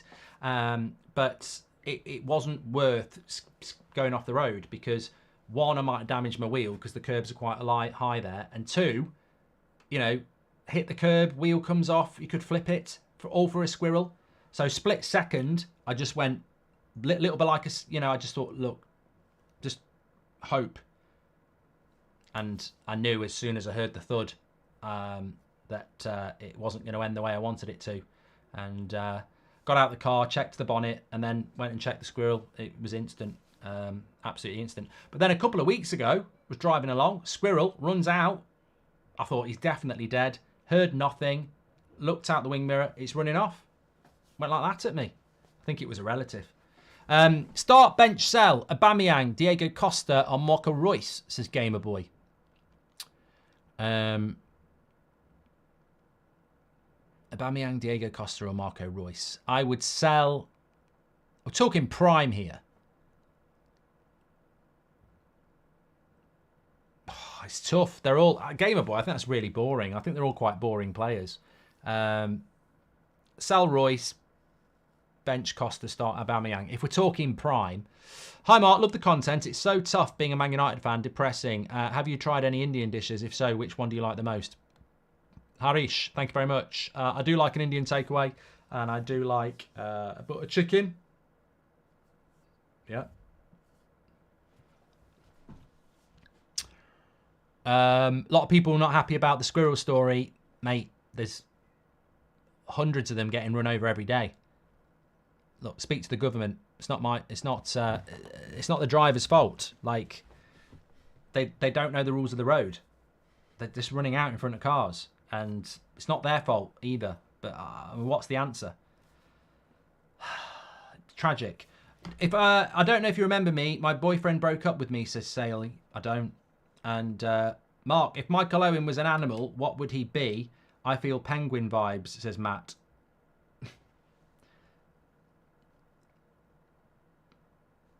We're in London, aren't we? Says Rahul. Any Newcastle fans? What are you thinking? You just ran out of energy here, I think. So, yeah, Newcastle. Well, they've got options on the bench. Callum Wilson, Sean Longstaff. I'd be a little bit worried if I was you, because I've been proven right on a lot of things this season. I said Roy Hodgson would get sacked this year, and a lot of people said he won't, and I said he will, and he hasn't, but I think he is close to the sack. I also said that Eddie Howe may well be the next England manager, because he might not be Newcastle manager next season. Now, if Newcastle don't finish in the top 6 and they don't win anything, their owners are very ambitious. It just depends on the ambition of Newcastle. Eddie Howe's a fantastic coach, but does he match up to what Newcastle's ambitions are going to be next season? I'd love to see him as the England coach, by the way.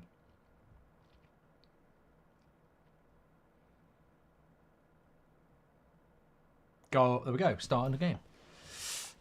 You can't blame the injuries on Eddie Howe, says JM. No, I can't.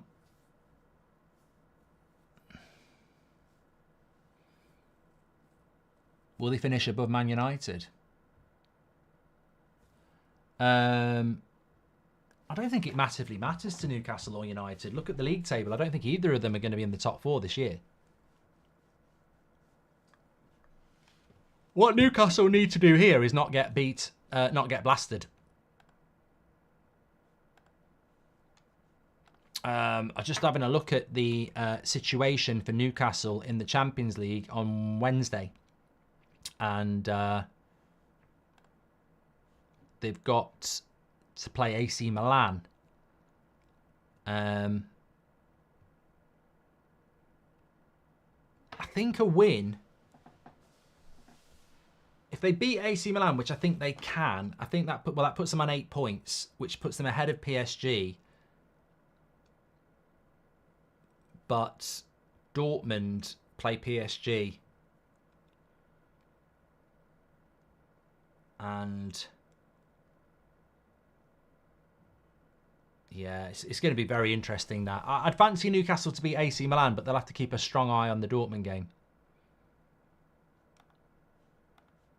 We'll do that as a watch along anyway.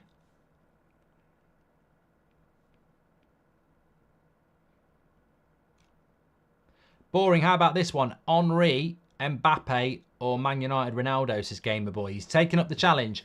Bench, start, sell, Henry, Mbappe, Man United Ronaldo. Well, I'm starting Man United Ronaldo because he shits all over those two. Henry would be on the bench and I'd sell Mbappe. I mean, I think Mbappe's fantastic, but I think prime Henry's better.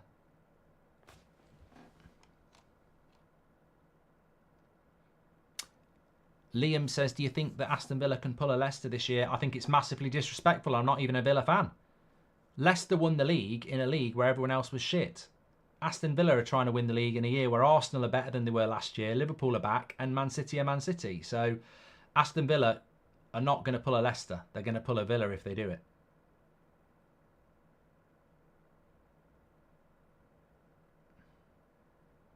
Can Newcastle get a goal back here and make a game of it?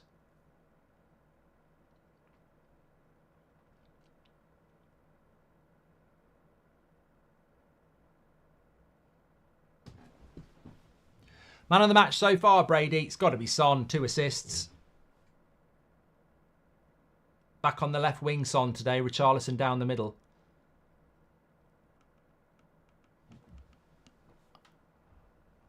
Dazish Gaming says Almiron and Joel Linton are stinking up my FPL. My FPL is rubbish today. Absolute shite. Absolute shite. Although I say it's absolute shite, it's ticking along up to what I would call a stable week. I've got 32 points, but I've got another 13 points that will go on from Salah to take me up to 45. And then I've got 2 on my bench from Saka, which takes me to 47. And Son's probably going to get 3. So I could break 50 here. I could break 50.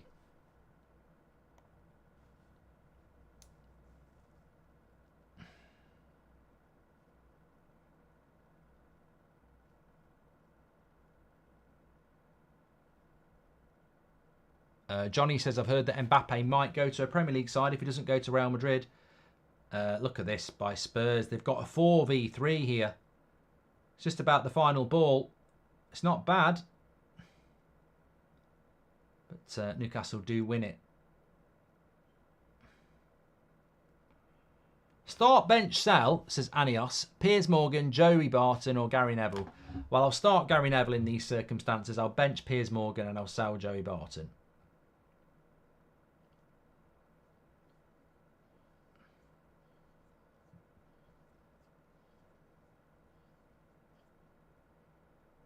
Good play. Here's Brennan Johnson again. Cuts inside. Rubbish cross.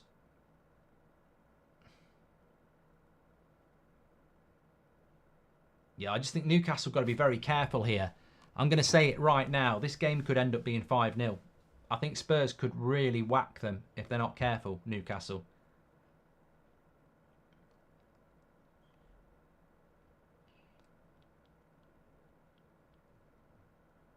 Here's Gordon on the break. He wins a foul. Romero again. He's so dirty. Just so physical all the time, isn't he?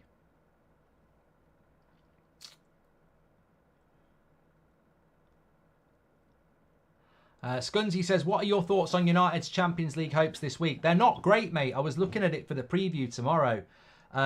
Even if we win, we probably won't go through to the Champions League because we need Copenhagen and Galatasaray to draw. So we've got to win first, and even if we win, we might still be in the Europa League. But we've only got ourselves to blame. We've only got ourselves to blame.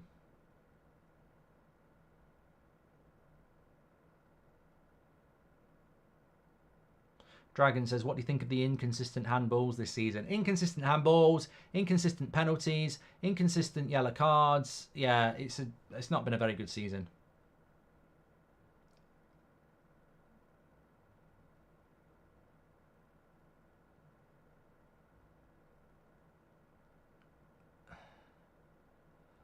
Here we go. Bruno Gomes. Porro. Joel Linton. He's got it in the box.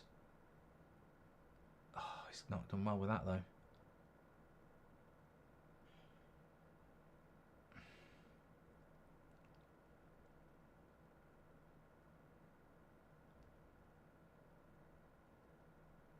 Trippier whips a cross in. It's a good cross. And Anthony Gordon on the back post. It's a hard angle and it's over the bar. If Bayern had beaten Copenhagen, we'd be fine, says the Beast. Wow, did you see VAR in stoppage time? Bayern Munich should have had a handball, and they didn't give it. So even in Europe, VAR is a fucking joke. Oh.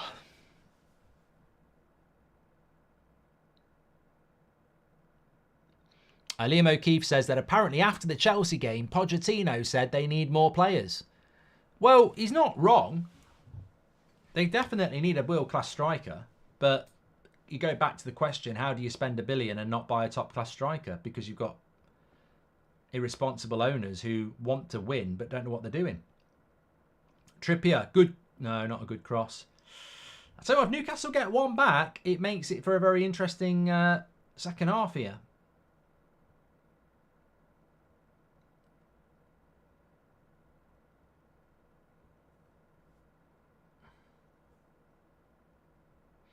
A lot of people talking about the Ineos sponsorship. Just talking about that, Manchester United. Not expected to be an announcement this week. Certainly not tomorrow. Still stuck with the lawyers.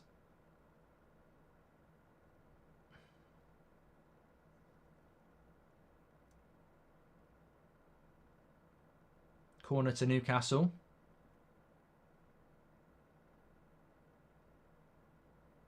Ahmad says, you're deluded to say that Man United will beat Bayern Munich, and yet they lost 5-1 to Frankfurt yesterday with their first team.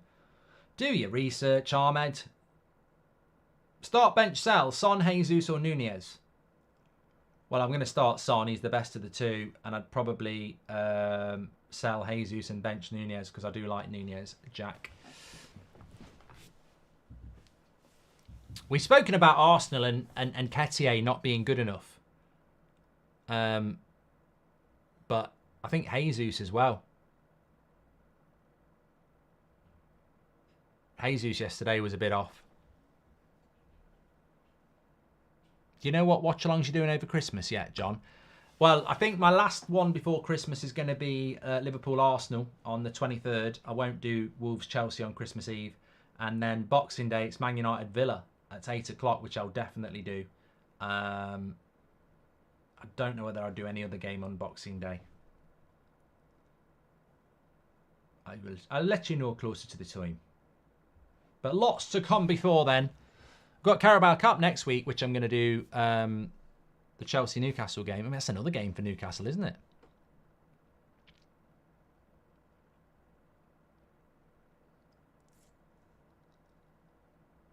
I know it seems we have this conversation at the start of every season, but do you think there is something to Man City's downfall in the near future? Come on, you Spurs, says BS.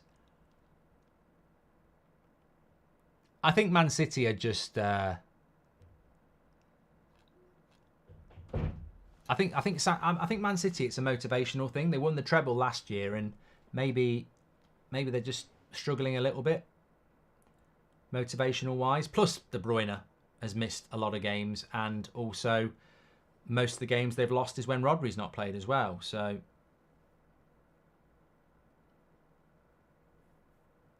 I still think Man City are favourites for the league. I mean, what? How long do you think Haaland will be out for? Because, I mean, that was a big blow for me today in the FPL. Crystal Palace at home on Saturday. They'll win that. They don't play again until Wednesday the 27th. Everton away. Sheffield United at home. Newcastle away. Burnley at home. I mean, they'll probably win the next 5. Some very winnable games coming up for Man City. Does Howe make it to the summer, says the HPN? Yeah. I don't see Eddie Howe going. I mean, Eddie Howe may well be manager next year, but I just think that if the season doesn't go that well this year, it depends on what the ambitions of this very rich and ambitious Newcastle ownership is. Look, so I've said it before. At some point, the Dan Burns, the Trippiers, the Wilsons, the Longstaffs, the Howes, they're going to get replaced because that's just the Man City model. And but it's whether they want, it's how quickly they want to do that. Here's Kulusevski into the box.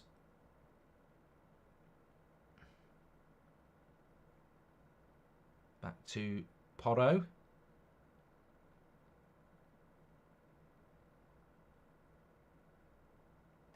I feel like Spurs have dropped off a little bit in this half. Ever since I said I think they might win it 5-0, they've dropped off a bit.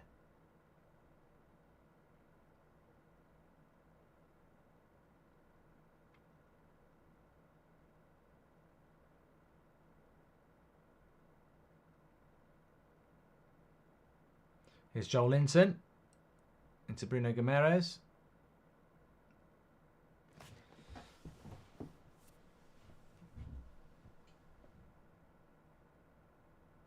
Back into Bruno Guimaraes. He's in the box. Miley, dinky cross to Isaac, and that goes out for a corner. Spurs probably trying to manage the game so they don't pick up any injuries. Says Threefold Path. Well, the most important thing is that they pick up 3 points, isn't it? You've got to be careful about managing games in this league, as we saw against West Ham. I mean, how do West Ham beat Spurs 2-1 away and then go and get beat 5-0 by Fulham? This league is mad, isn't it? It really is.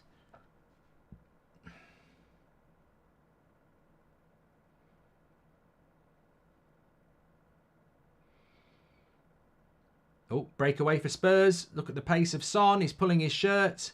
He's going to get booked. I mean, he should get more than booked there. He won't get more than booked, but it's one of those where he can only give a yellow card, but it was a 3v1 and Lascelles pulled Son down. It's good by Lascelles because he's probably stopped a goal, but it's one of those, if you're a Spurs fan, you're sort of like,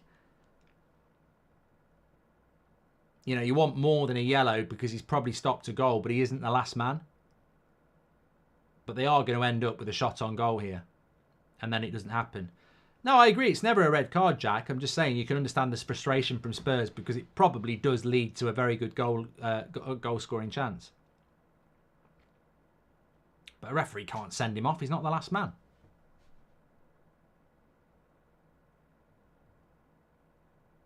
And Lascelles does the right thing. You've got to do that there because if it goes to 3-0, the game's definitely over. Should be a sin bin. Oh, I don't even want the sin bin. Richarlison, why did you not hit it first time? Because he's going to hit it second time and make it 3-0. And that will be game over. Shocking defending. You've got to put that on the goalkeeper for me. 3-0. And Newcastle have conceded 3 goals for the second game in a row since Nick Pope has gone. Newcastle look dead on their feet. But that's down to the goalkeeper. That is, he's you know, Richarlison should hit that first time. The fact that he can let it bounce, keeper's got to be on this. Look at this ball, lovely ball. Keeper's stopped and he should have come. Should have come for that. He's put himself in no man's land. You either come or you don't, and he half comes. Look, there we go. And as soon as Richarlison controls it and the keeper's halfway, he's in all sorts of trouble. What do Newcastle do in that goalkeeping situation? I know Eddie Howe says we don't need to do anything, but you do. You do need to do something. David De Gea, Aaron Ramsdale, they've got to do something. Lou says, what's the lesser of 2 evils for United fans? City winning the league or Liverpool this season?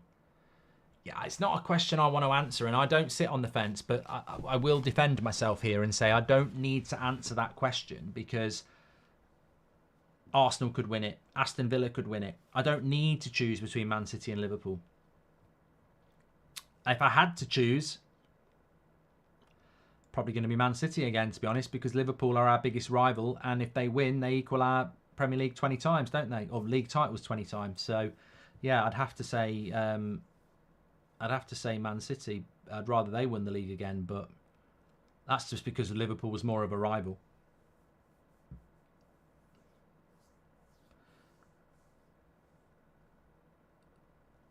I did say Spurs could go and win this 4 or 5-0 though. Well, I said 5 to be fair. Let's be honest. Stop trying to sneak a 4 in there. It's dangerous. It's very dangerous for Newcastle. Their heads, they know the game's gone. Porro. Oh, whoa, I thought it was Johnson. What a hit. I thought it was in. I don't know how that doesn't go in. It must hit the bar. I thought he put it right in the top corner. I was about to say, what a finish.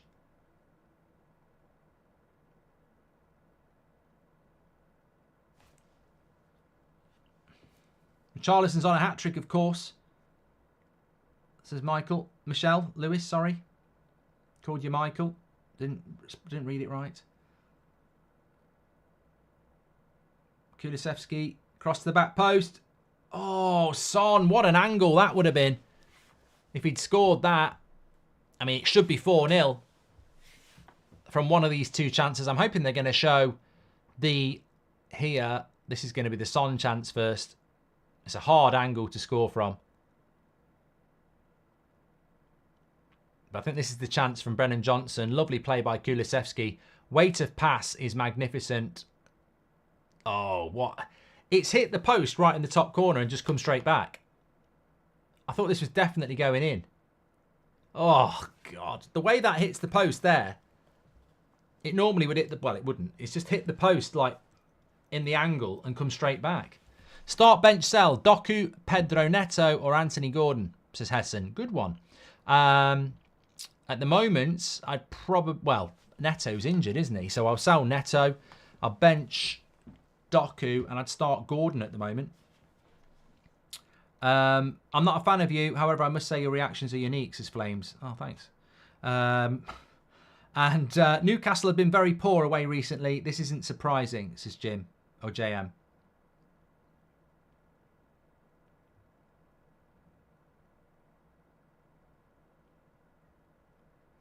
Isaac's come off. That's another jinx for Goldbridge.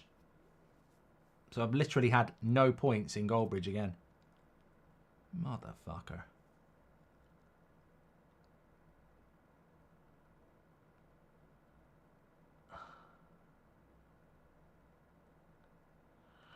Newcastle are a weird team this season. You know, at St James's Park, they're so good. I saw you know, obviously we saw it against United a couple of weeks ago. They're so good. Was it a couple of weeks? It was last week, wasn't it? That's been a long week. Yeah, they're so good at St James's Park, and but away from home, they're really struggling.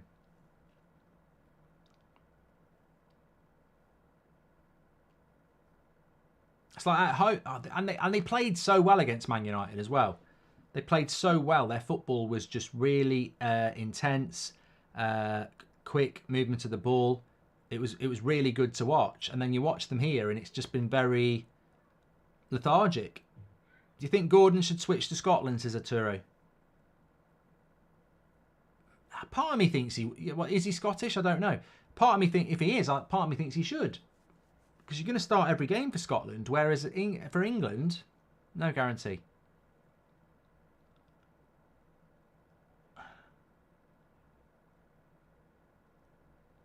Here we go again.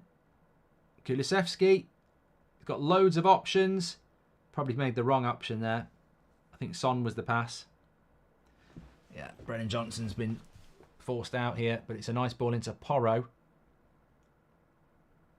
Over the bar. To keep getting these situations, though, Spurs. 4v3s, etc.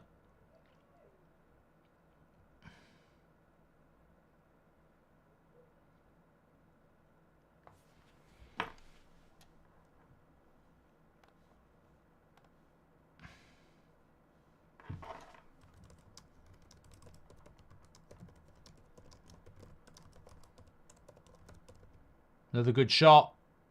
Kulusevski.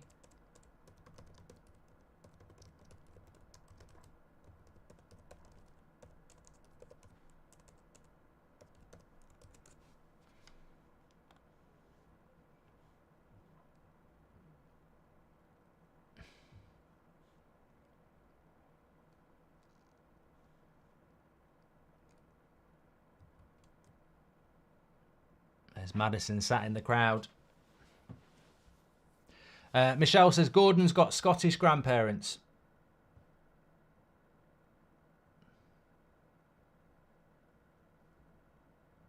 This is a case of how many Spurs get now.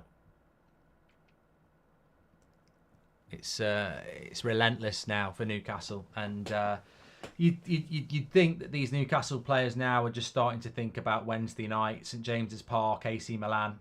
And we'll see a very different Newcastle. As I said before in the first half, I feel that this Premier League season, teams are almost cutting their losses in games. You know, when they realise they catch it on a wrong day, they're like, okay, lick your wounds, go again next game, we'll probably win.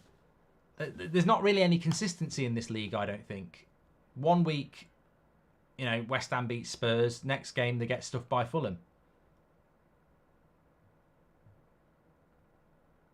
Newcastle dominate Man United and then go and get stuffed by Everton and Spurs. There's just not really any consistency, unless apart from Chelsea.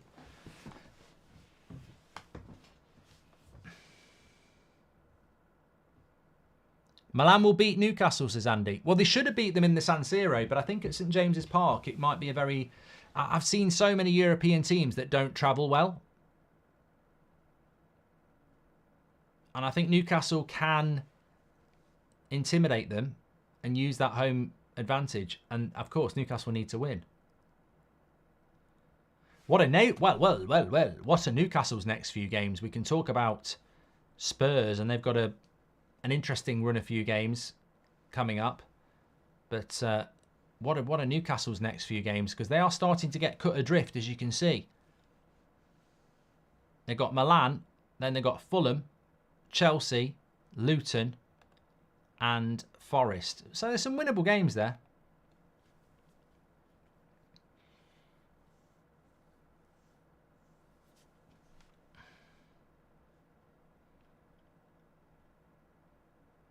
Joe Linton's just got booked.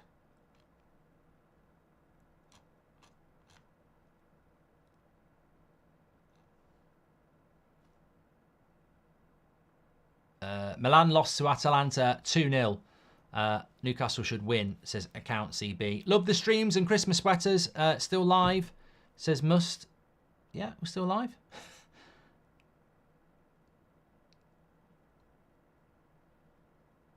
Liao is back against Newcastle though, says Andy.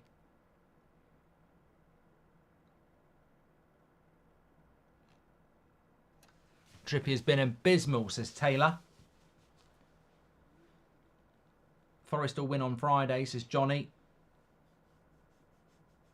Well, it wouldn't surprise me. I think, as I say, I think that's the sort of league we're living in at the moment. Spurs beat Newcastle, go to City Ground. Forest beat them. It's Forest have got a good home record, so it would not surprise me at all.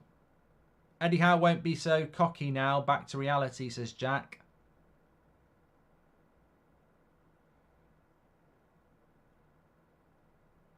Spurs have had 10 shots in the last 10 minutes and Newcastle have had none.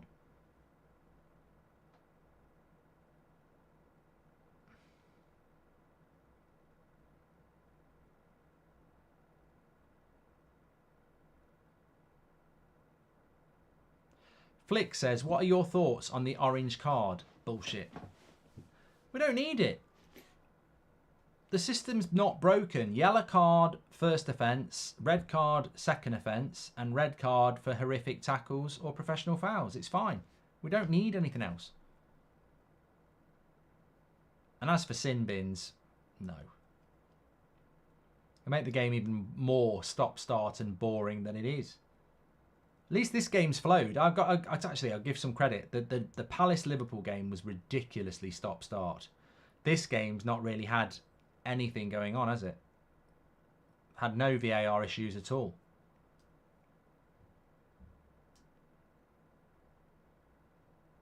But I think it makes a big difference for Spurs when they've got Sarr and Bissouma in the midfield. And they've not always had that in recent weeks.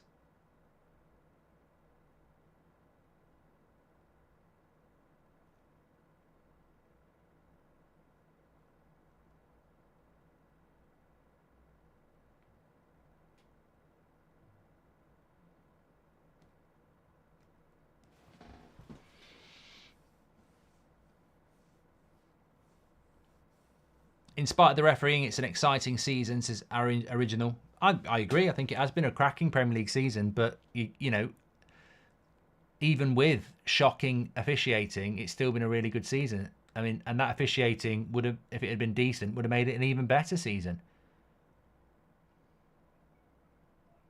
Lovely play by Kulusevski there. Oh, Richarlison should have just passed it.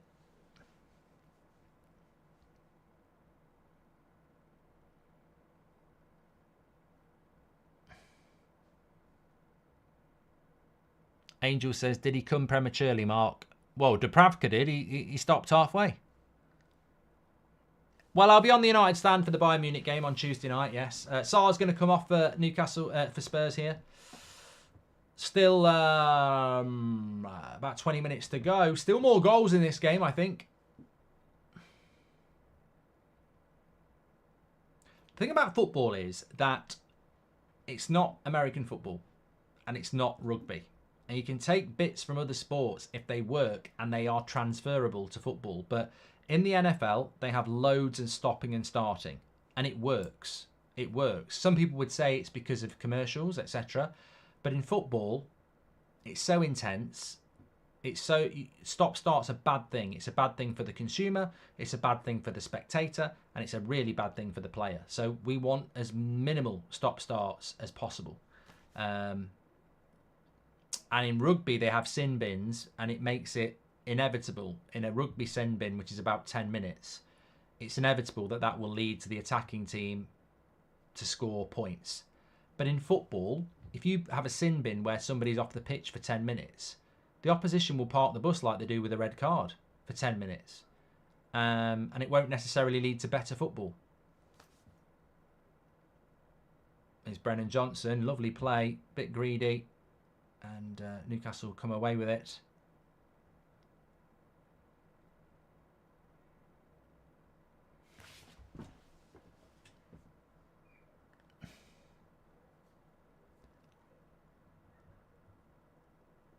I'm not enjoying Oscar. I'm ignoring Oscar.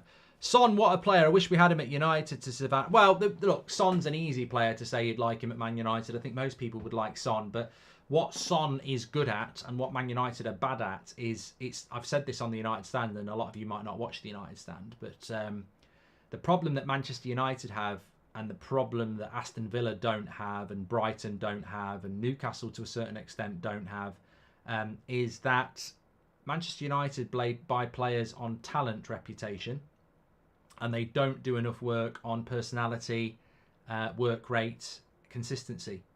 So Manchester United just buy players on talent, and what you need to do is buy players on talent, but also do checks on their personality, their consistency, their background. United don't do it. And Son would be a very good signing for United on talent, but he'd also be a very good signing because of his consistency and his work rate and his personality off the pitch. And United have failed on that for years. And I don't need to name names because there's too many of them. Lovely play by Porro. Good shot. Good save, to be fair.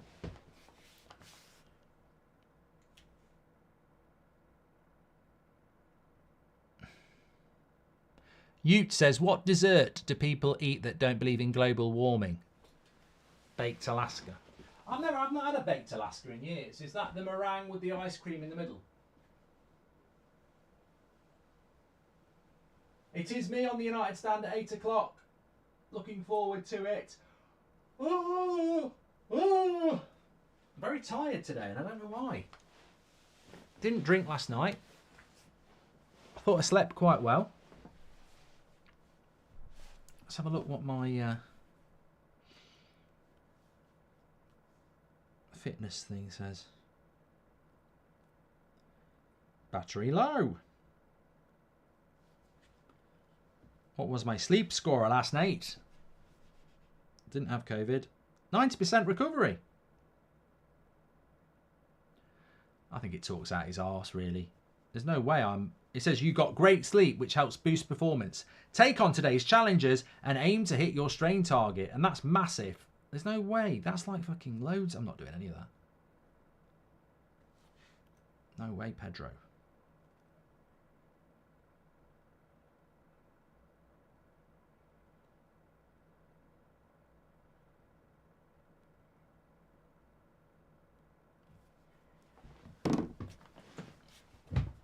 Look, that's Newcastle at the moment. Low battery. Low battery FC.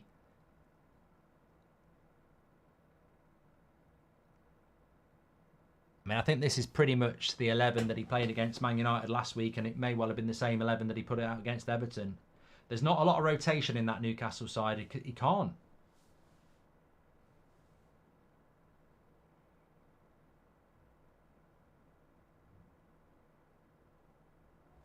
I've seen Spurs play the same intense, quick football with injuries, even though they have lost games. Gives no excuse for managers like Poch and Eric Ten Hag, says HW.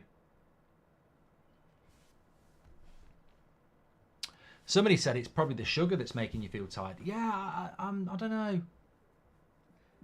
I don't know. I think we understand more about food than we've probably ever had, haven't we? The thing about food is, I'm going to bore the shit out of you now, but the thing about food is, though, a lot of modern medicine don't like the conversation about intolerances and how foods can impact on people. Like, you know, like acne, they will say that acne is not caused by the food that you eat. But I definitely know that when I was like a teenager and stuff, certain fatty foods would lead to me getting spots. But medicine won't accept that. So I think that, and also it's very individualistic as well. I know somebody that can't eat tomatoes. If they eat tomatoes, then they get really bad stomach cramps.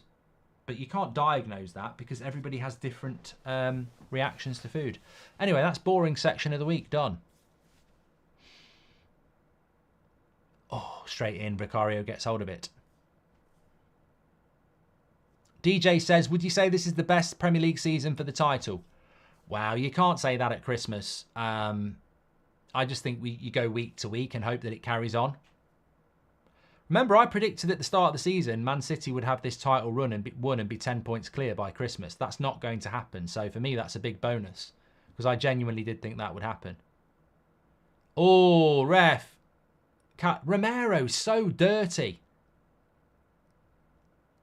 He's so dirty. He is. I mean, if you're a Spurs fan, what do you think of Romero? Because I just think he's just filth.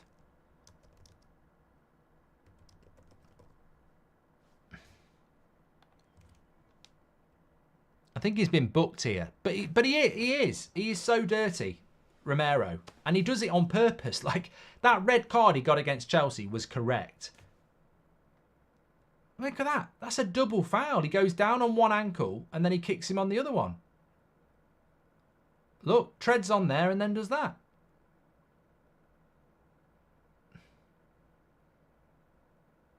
It's a double foul. Do you think it'll be a review for a red? Says Cameron.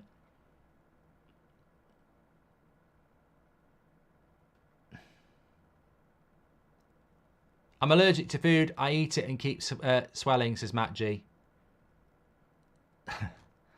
Welcome to the Members Club, by the way, G96U. Kevin says you could argue that that's a red. You could argue that Bruno Guimaraes gets a red as well.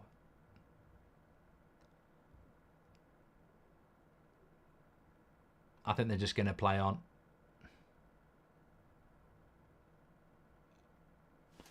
Common sense prevails there. I applaud that.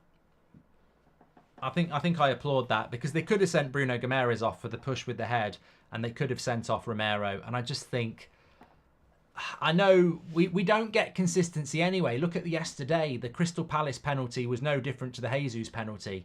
And I've got no problem with the decision on the pitch, but VAR overrules one and not the other. AU gets a yellow card for the ball being kicked at him by Van Dijk. And then the same thing happens in the Arsenal game, no yellow card. So we're not getting consistency anyway. So if we're not going to get consistency, I'd rather we got common sense. And I think sending Bruno Guimaraes off damages Newcastle for the next 3 games. And sending Romero off damages Spurs for the next 3 games. But what I will say is, if I'm the manager of Spurs, I'd be going fucking mad at Romero. I mean, he's stupid. He's literally just come back from a red card against Chelsea. And he could have easily got a red card there. It's just stupidity. Absolute stupidity. Are you considering doing a Sunderland-Newcastle game watch-along, says Mackenzie? It's not till next year, mate. I'll have a think. Do you think Chelsea will ever be good again, says Daniel? Yeah, I do, yeah.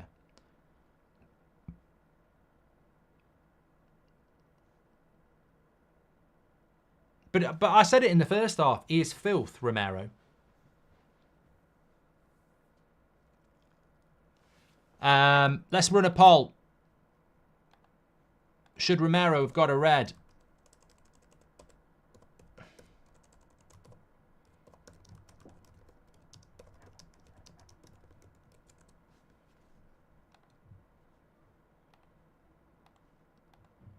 Well, Trippier's just got a yellow.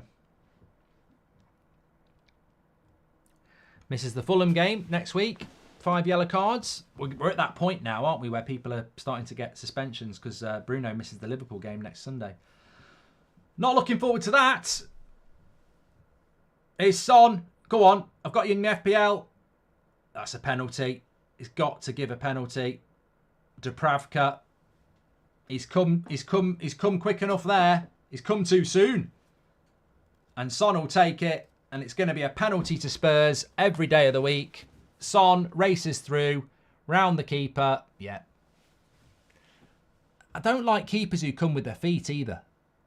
I think he has to in that situation. But he's in no man's land. His positional sense, Dubravka is... I said this to Newcastle fans. He was on loan at United. He's not that good. He's not that good. I don't think Son will let Richarlison take it.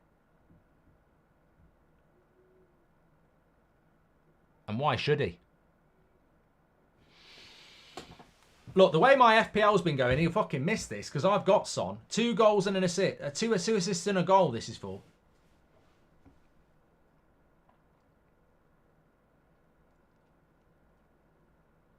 Oh, Richarlison's gone off anyway. I'm no Spurs fan, but I do need this for FPL points. Watch it. He'll miss this. The weekend I'm having in football, he'll miss this.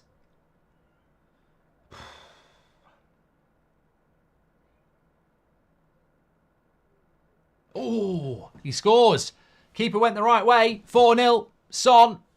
2 assists and a goal. He'll be getting the bonus points. If you ain't got Son in your FPL, you're struggling. Henny says, hi Mark, thanks for all the content. Underappreciated how hard it must be to do 2 1-hour monologues a day, plus all the watch-alongs, says Henny. Yeah, it's not, you know what, it's not easy actually. It's not easy, it's very, very tiring, but I enjoy doing it, but it is hard work. The amount of people who sit there and slagging it off, saying, he just sits on his arse doing that. Well, it ain't easy to do it, but I appreciate the people who watch it, and I love the community that we have, so thank you very much. Newcastle have fallen apart, says Chris. I did say 5-0. It's 4-0. I said 5-0 at half-time. This could end up being 5-0.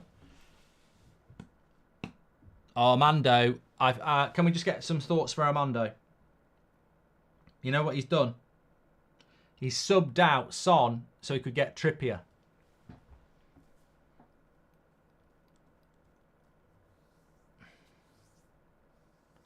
I think Son might have just come off. No, Brennan Johnson's come off and Basuma's come off. Son's still on.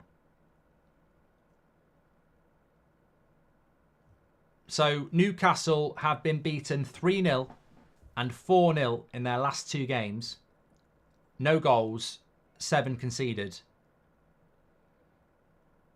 Still 5 minutes to go here. Spurs are rampant. And Spurs bench isn't too bad with the likes of Lo Celso, Skip. Lots of energy.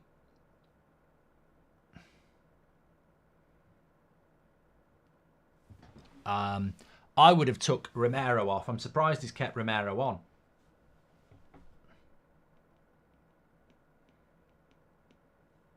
A lot of people saying that Son has saved their FPL.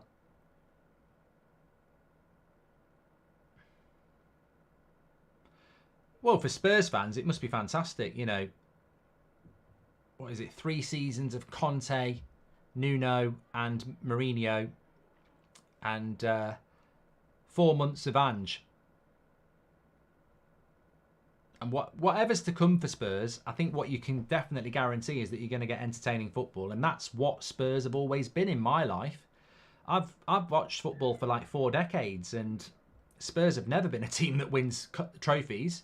Occasionally an FA Cup or a Carabao Cup, but they're never a team that wins trophies. But they were always a team that can entertain. And I think it's great that Spurs have brought that back. Where it takes them, I don't know. I think they've got to spend in January. But, you know, how well they've done this season, if they can go and spend some money well as well, who knows what could happen.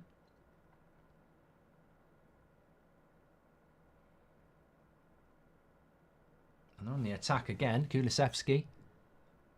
Cross the back post. He's got so much time and he misses it. Should have been 5-0. Skip. Good save by Dubravka. Should have scored. Unmarked. 6-yard box. Took a touch. Missed.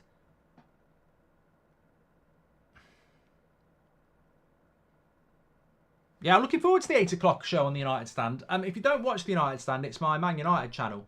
And I got into loads of trouble this morning. Like, really, reading. I had to stop reading the comments. I was in really big trouble. Because basically I had a pop at Ten Hag Outers saying that you've got no idea. Lovely play by Son. Oh, and that would have been a great goal. He's just put it wide. I mean, what are the stats? 21 shots, 22 shots. It's gonna it'll be lively on the 8 o'clock show. That's all I'm saying. Lovely feet by Son. I mean, Son has been world class today.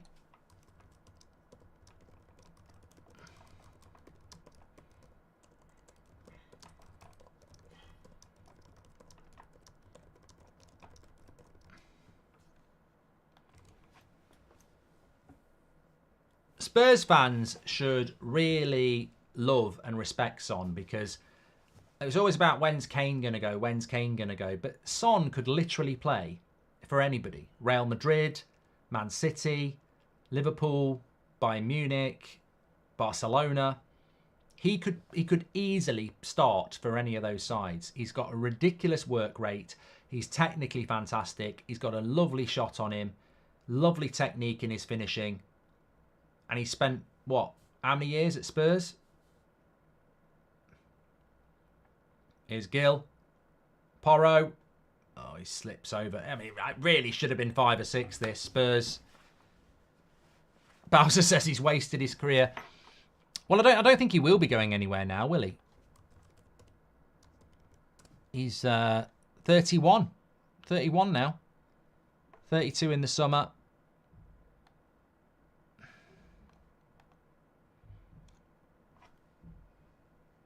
That's what I mean. He's been at Spurs since he was... he's coming off now. He's been at Spurs nearly 10 years. Signed in 2015. 8 years he's been here. Since he was 24. Easily player of the match. Easily player of the match.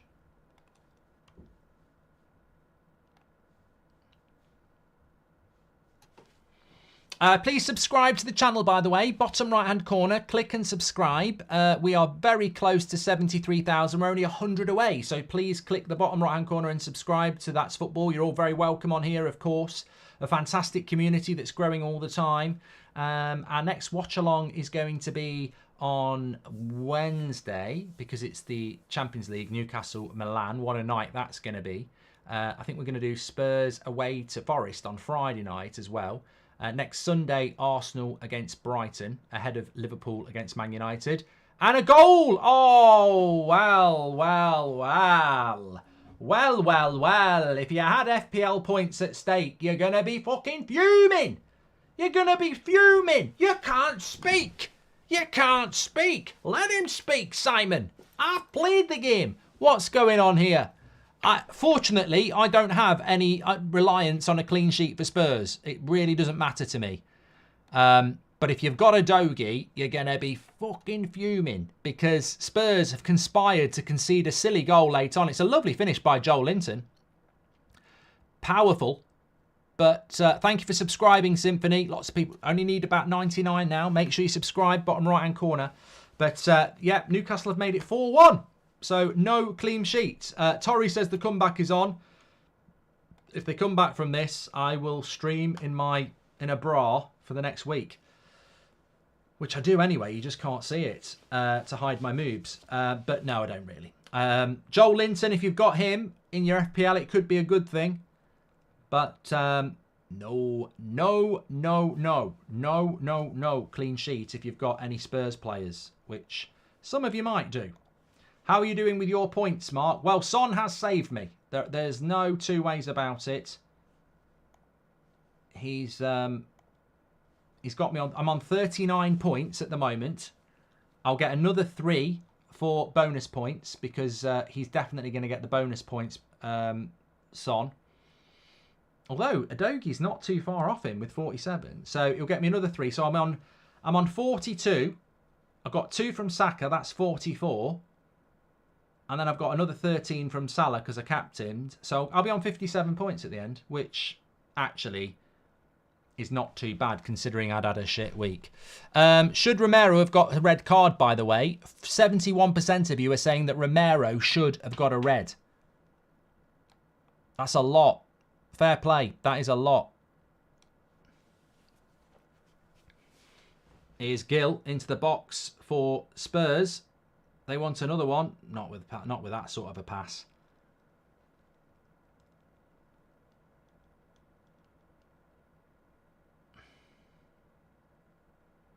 Chelsea should throw the kitchen sink at Son. I don't think Son's the sort of player Chelsea need.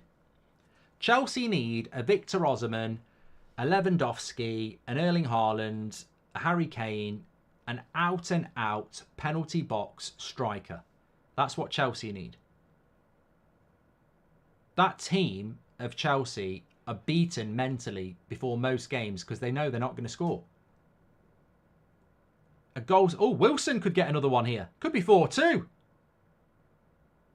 No, he's messed that up. What's he doing?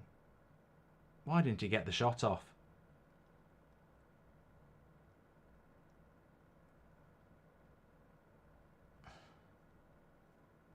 What about Ivan Toney to Chelsea? I don't know. Maybe.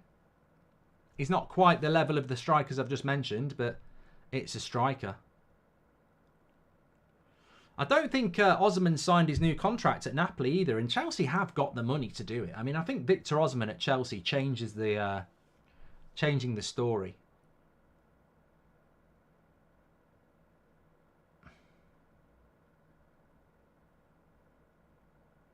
Newcastle fans, dust yourself down. You've got a massive. It's basically a cup final on Wednesday. There's not a long. I suppose that's the only positive for Newcastle. There's not long enough to. Callum Wilson should have scored again there. The great thing for Newcastle is there's not really that long enough to feel sorry for yourself, is there? It's a bit like United with Bournemouth yesterday. We've got this massive game against Bayern on Tuesday. You've got this massive game against Milan on Wednesday. There just isn't the time to feel sorry for yourself. Dust yourself down. 4-1 to Spurs. It's finished. The referee's just blown the whistle there. And a little bit of pushing and shoving between Spurs and Newcastle players.